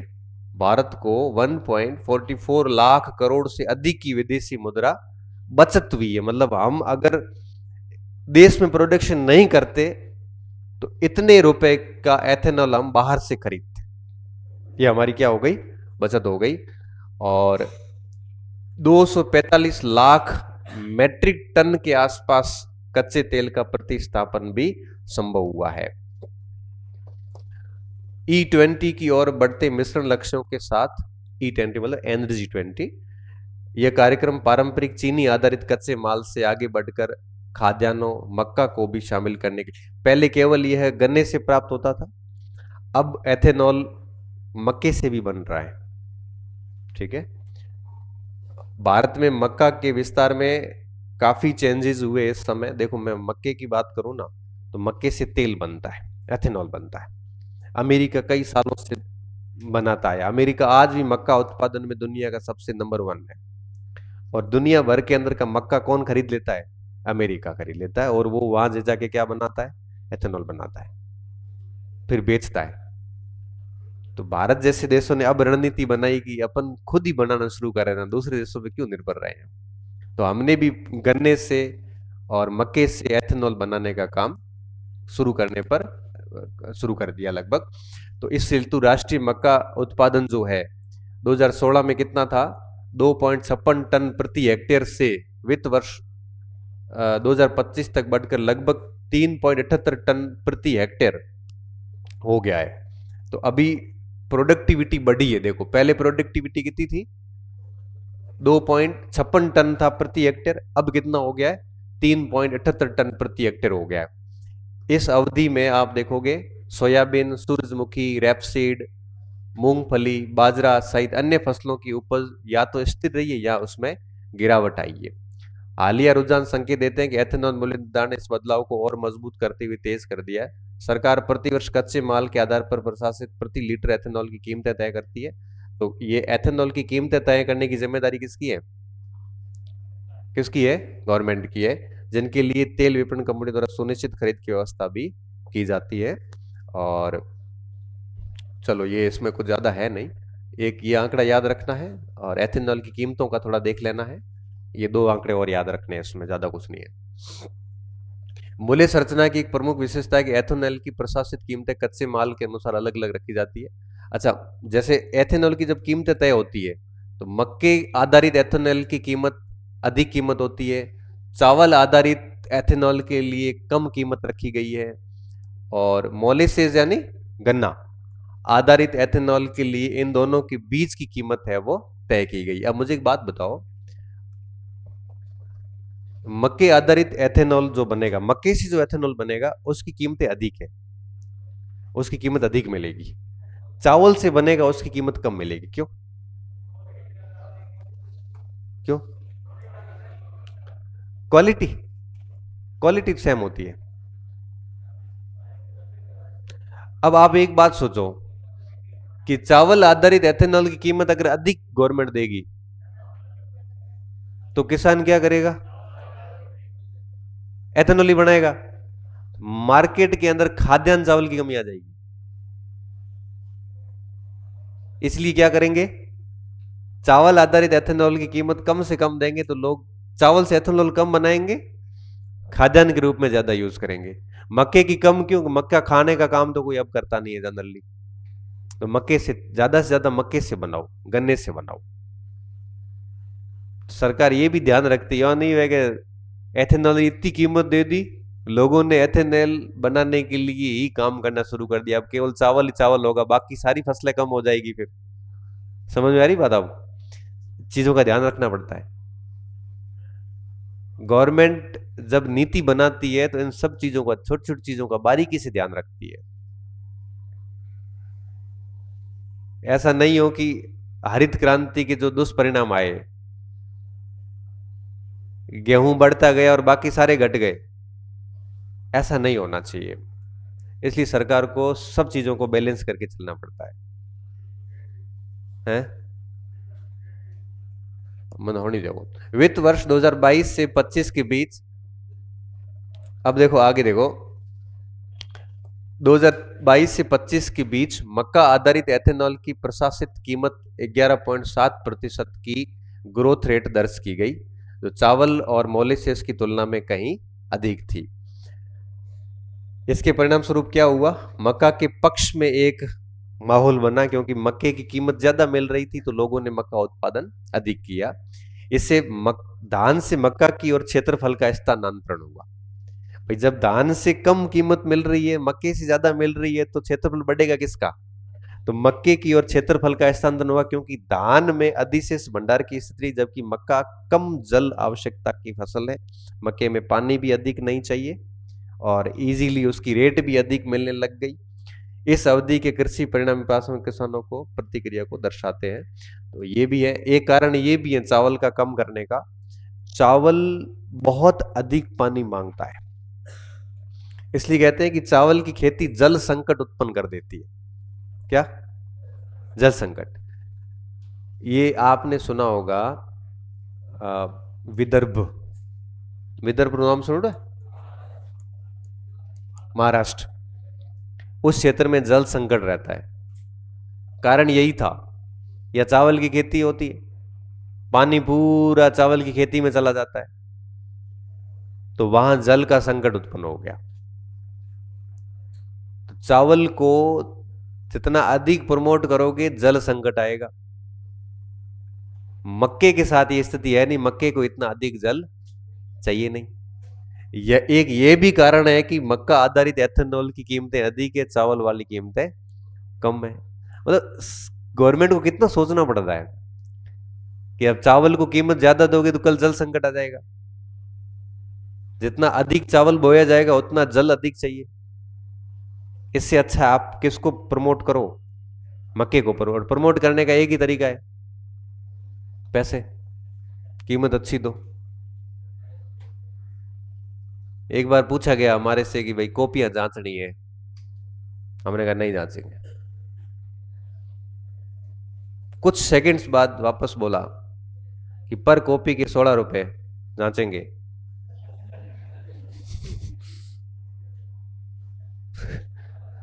कब जांचनी है बताओगे? देखो, पहले कह दिए नहीं जांचेंगे, पर कॉपी 16 रुपए, जांचेंगे। स्टेटमेंट बदल गया। क्यों? कोई भी काम करवाना है तो ये कहावत है, मनी टॉक बुलशिट वॉक। पैसा बोलता है और मूर्ख आदमी गोते खाता रहता है। कोई आदमी क्या सुपर इसमें कॉम कराई, वो घूमता ही रहेगा, काम नहीं होगा। Money talk bullshit walk. मूर्ख आदमी गोता इस खावे और समझदार आदमी पैसे देके अपना काम करवा देगा, बस हो गया काम। वो दूसरी बार जाएगा तो उसका काम और आसानी से होगा कि भैया वाला आदमी है। गोता खाने वाला आयो ए बड़ी बड़े आयो आज की कमाई, आज की कमाई बड़ी, इनको महीना ही कौन। तो जैसे ही किसी का प्रोडक्शन बढ़ाना है तो उसकी कीमतें बढ़ा दो, अपने आप ही प्रोडक्शन बढ़ जाए। किसान अपने आप देखो ना क्या लिखा है कि चावल से निर्मित एथेनॉल की तुलना में कहीं अधिक है मक्के वाला। इसका परिणाम क्या निकला कि मक्के के पक्ष में मजबूत माहौल बना है। और क्या हुआ है, लोग चावल से मक्के की और क्षेत्रफल का स्थानांतरण कर रहे हैं। मतलब पेल चावल बहुत है जगह मैं की लगाई हुए, मक्खो लगाई हुए, रेट अच्छी मिल रही है। वित्त वर्ष 2022 से 25 के बीच मक्का उत्पादन और बोए के क्षेत्रफल में तीव्र वृद्धि हुई है। मक्के के उत्पादन देखो क्षेत्रफल में लगातार क्या हो रही है, तीव्र वृद्धि हो रही है। और उत्पादन में 8.77% और क्षेत्रफल में भी 6.68% वृद्धि जो है वो मक्के के उसमें देखी गई है। दालों के उत्पादन और क्षेत्रफल में गिरावट आई। दालों के उत्पादन और क्षेत्रफल में क्या आई, गिरावट आई, क्योंकि दालों में इतना पैसा नहीं मिलता। तो जिसमें पैसा अधिक नहीं मिलेगा किसान वो फसल नहीं बोगा, सीधी बात है। जबकि मक्के को छोड़कर तिलहन और अनाज दोनों में केवल मध्यम स्तर की वृद्धि हुई है। सबसे तेज वृद्धि किसमें हुई है, मक्के में हुई है। क्यों हुई, क्योंकि मक्के किससे जो एथेनॉल मिलता है उसकी रेट है वो हाई है। पिछले 4 वित्त वर्षों में तिलहन के अंतर्गत क्षेत्रफल 1.7% के हिसाब से बढ़ा है और बाकी अनाज 2.9% के हिसाब से बढ़े हैं। जबकि मक्के में वृद्धि कितनी हुई है, 6.68।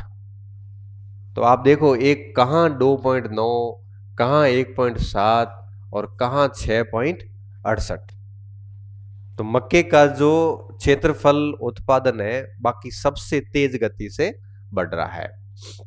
खेती की पैटर्न में ये बदलाव मुख्य रूप से कहां पे हुआ है, महाराष्ट्र और कर्नाटक में हुआ है, जहां मक्का भूमि जल और श्रम के लिए ज्यादा श्रम के लिए दाल तिलहन सोयाबीन अनाज और कपास के साथ प्रत्यक्ष प्रतिस्पर्धा कर रहा है। धान के रकबे में भी कमी अभी तक साकार नहीं हो पाई है। तो ये 2-4 बातें इसमें आप याद कर लेना। बागवानी में उत्पादकता में वृद्धि विभिन्न हस्तक्षेपों के माध्यम से हुई है। अब अपन बागवानी की बात करेंगे कि बागवानी में जो वृद्धि हुई वो किस वजह से हुई है, और इसके लिए भी कई सारे हस्तक्षेप हुए। गवर्नमेंट ने कई सारी योजनाएं बागवानी के लिए जो है वो चलाई है, जिसमें समेकित बागवानी विकास मिशन चलाया है, बागवानी क्लस्टर विकास कार्यक्रम चलाया है, क्लीन प्लांट कार्यक्रम चलाया है। ये तीनों योजनाओं का संबंध किससे है, बागवानी से है। इसको कैसे दिमाग में रखना, इसका सवाल सीधा सीधा आता है कि सरकार ने बागवानी के लिए कौन कौन सी योजनाएं जो है वो चलाई है।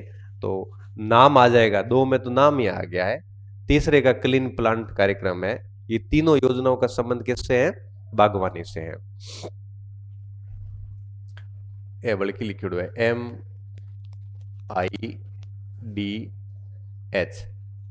ओके, समेकित बागवानी विकास मिशन।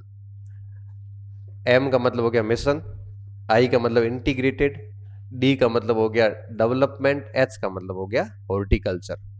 हिंदी में कहूं तो समेकित बागवानी विकास मिशन, इंग्लिश में कहेंगे MIDH। ये भी लिखा हुआ पीछे MIDH।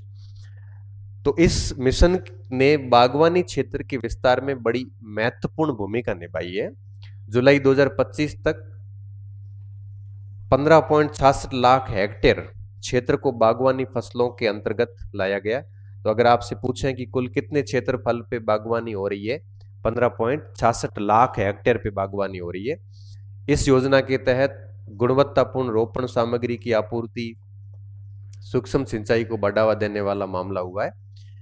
बागवानी की उत्पादकता में भी क्या हुई है, वृद्धि हुई। अब क्षेत्रफल इतना बढ़ रहा है, सरकार इतने प्रयास कर रही है, तो प्रोडक्टिविटी भी बढ़ेगी। आने वाले समय में एक बात तो आप ध्यान रखना, प्रोडक्टिविटी जो है ना, उत्पादकता, ये बढ़ेगी। क्यों बढ़ेगी? क्योंकि लगातार कृषि क्षेत्र में तकनीकी आ रही है, टेक्नोलॉजी। दूसरा, बीज आ रहे हैं, ऐसे ऐसे बीज आ रहे हैं जिनका उत्पादन लगातार अधिक होता है। तो टेक्नोलॉजी, बीज, खाद, ये सारे प्रयास जितने भी है ना, ये प्रोडक्टिविटी को क्या करते हैं, बढ़ाते हैं। तो आप सोचो, आने वाले समय में, और आज से 40 साल पहले जाके देखोगे ना आप, तो उसकी तुलना में आज प्रोडक्टिविटी अधिक है, प्रोडक्टिविटी कम नहीं होगी। अब टेक्नोलॉजी आ गई है। पहले जैसे खेत जोतते थे, अब आपको बताऊं, हल आने से पहले लोग हाथ से खेत जोतते थे। महाजनपद काल के अंदर ये प्रमाण होते थे कि खेत हाथों से जोता जाता था। ब्रिटिश काल के अंदर भी गांवों में जहां हल की व्यवस्थाएं नहीं थी, हाथ से खेत जोतते थे। तो प्रोडक्टिविटी इतनी अधिक नहीं होती थी, क्योंकि गहराई तक बीज नहीं जाता था। धीरे धीरे हल आए, ट्रैक्टर आ गए, थोड़ा और गहराई से अपन ने जमीन को जोतना शुरू किया। फिर हाइब्रिड बीज आए, ऐसे बीज जो कम पानी में भी विकसित हो सकते हैं। तो धीरे धीरे क्या हुआ, तकनीकी जैसे जैसे बढ़ती है ना, वैसे वैसे प्रोडक्शन भी बढ़ता है। इसलिए प्रोडक्टिविटी हर फसल की लगभग बढ़ेगी आपके। जहां औसत बागवानी उत्पादकता 19-20 में 12.10 मैट्रिक टन थी, अभी ये उत्पादकता कितनी हो गई है, 12.56 मैट्रिक टन प्रति हेक्टेयर। एक हेक्टेयर के अंदर लगभग 12.5 मैट्रिक टन उत्पादन हो रहा है। ऊंग आवे, ऊंग बीजी आवे तो मतलब मारी तरफ में थोड़ा छूट है। थाना अगर ऊंग आवे तो मारी तरफ में छूट है, पर है नुकसानदायक। जुलाई में परीक्षा है, परीक्षा हॉल में बेसो थोड़ा याद आए कि उठने उंगली क्लास में ना में। जुलाई वालों भी ठीक है, 3 महीना, 1 महीने बाद में जब आंसर की आएगी तब देखने की हिम्मत नहीं होगी, गलत है, गलत है हो रहा। और उसकी 2-3 महीने बाद जब रिजल्ट आएगा ना, ओ पीडीएफ रो जोड़ने की हिम्मत को पड़े नहीं। क्यों?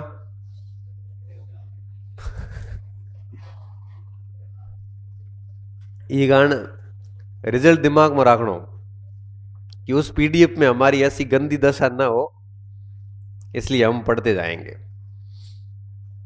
और ऐसे जो चैप्टर हैं, ऐसे चैप्टर को अगर ढंग से पढ़ा जाए 1-2 बार, और 2-4 बार ठीक से समझ के रिवीजन किया जाए, यहां से एक सिंगल सवाल गलत नहीं होता है।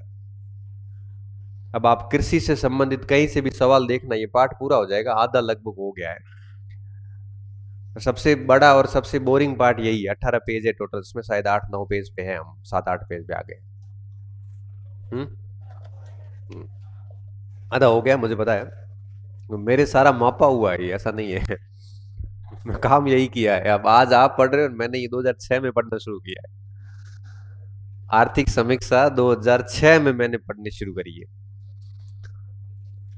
उड़न थे थाना कलर मन एत मन जाले जाले स्कूल ले जाता। उड़न हूँ आर्थिक समीक्षा लैंड जा रही हो तो मार्केट में, उड़न थाना टींगा तड़ी करे स्कूल ले जा रहा था। मैंने देखा है आपको ले जाते हुए, रगड़ता माड़ा धूड़ में भरी चढ़ा हूँ, आला जाओ कदी पे कपड़ा फाटे करे। देख रहा पगवा में झालियो बेजड़े बेजड़े हाथा में झाले स्कूल।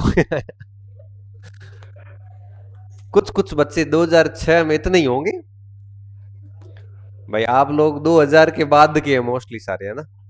जैन जी नहीं हो, पहले के हो? कुछ को छोड़ दो, छह में पहली क्लास में कौन कौन था बताओ? 2006 में पहली क्लास में, दूसरी में मतलब थे स्कूली को ज्ञान इतना छोटा, बताओ। और हूं उठ और समीक्षा पढ़ दो, मतलब अब तो मुझे सच में बूढ़ा हुआ फील होने लग गया है। वृद्धावस्था में पढ़ा रहे हैं सर। मतलब थे उठोड़े स्कूल तो छोड़ो, मतलब आप एक एक दो दो साल की थे।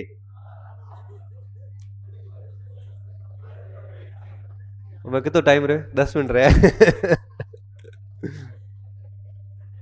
अब आज के बाद हम आयु पे बात नहीं करेंगे।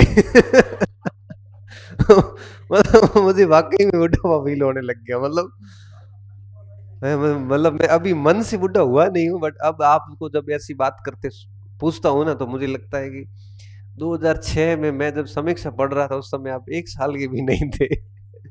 तो हूं तो नहीं थी गाड़ा गाड़ा मार जाओ कि आपको आता क्यों नहीं है, क्या माया टबर हो बाबा।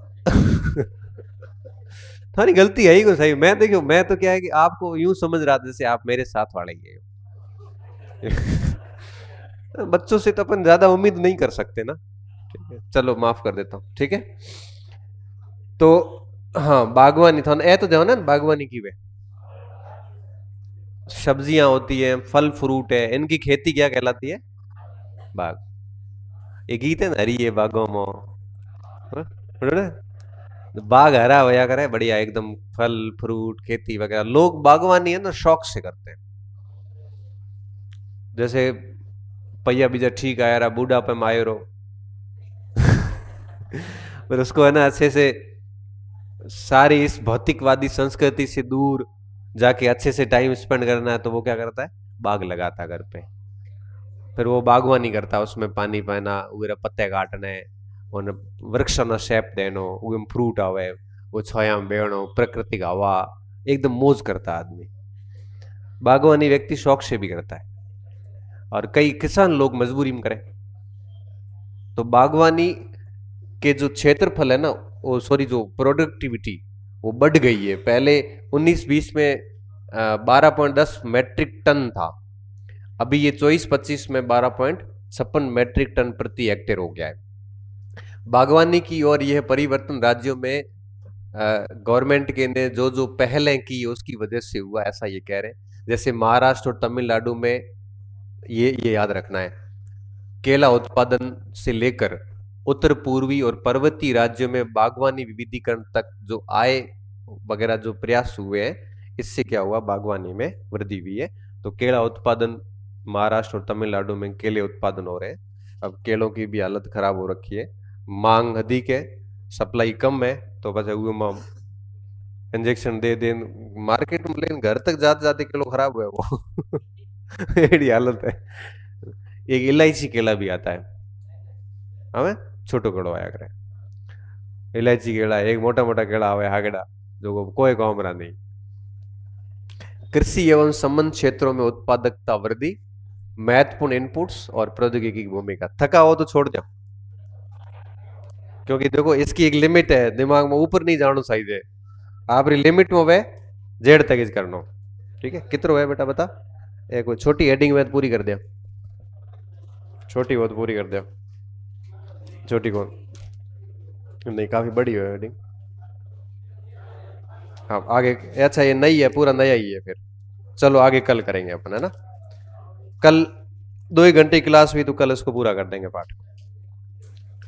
मैं कह रहा हूँ इसकी क्लासेस होगी लगभग 15 से 20 क्लासेस, ऑनलाइन होती है 8 से 10, ऑफलाइन होती है जस्ट डबल इसकी, ज्यादा नहीं होगी। जितनी ज्यादा क्लास लगेगी उतना आपको ये इजीली समझ में आएगा, नहीं तो आपके लिए परेशानी का कारण है।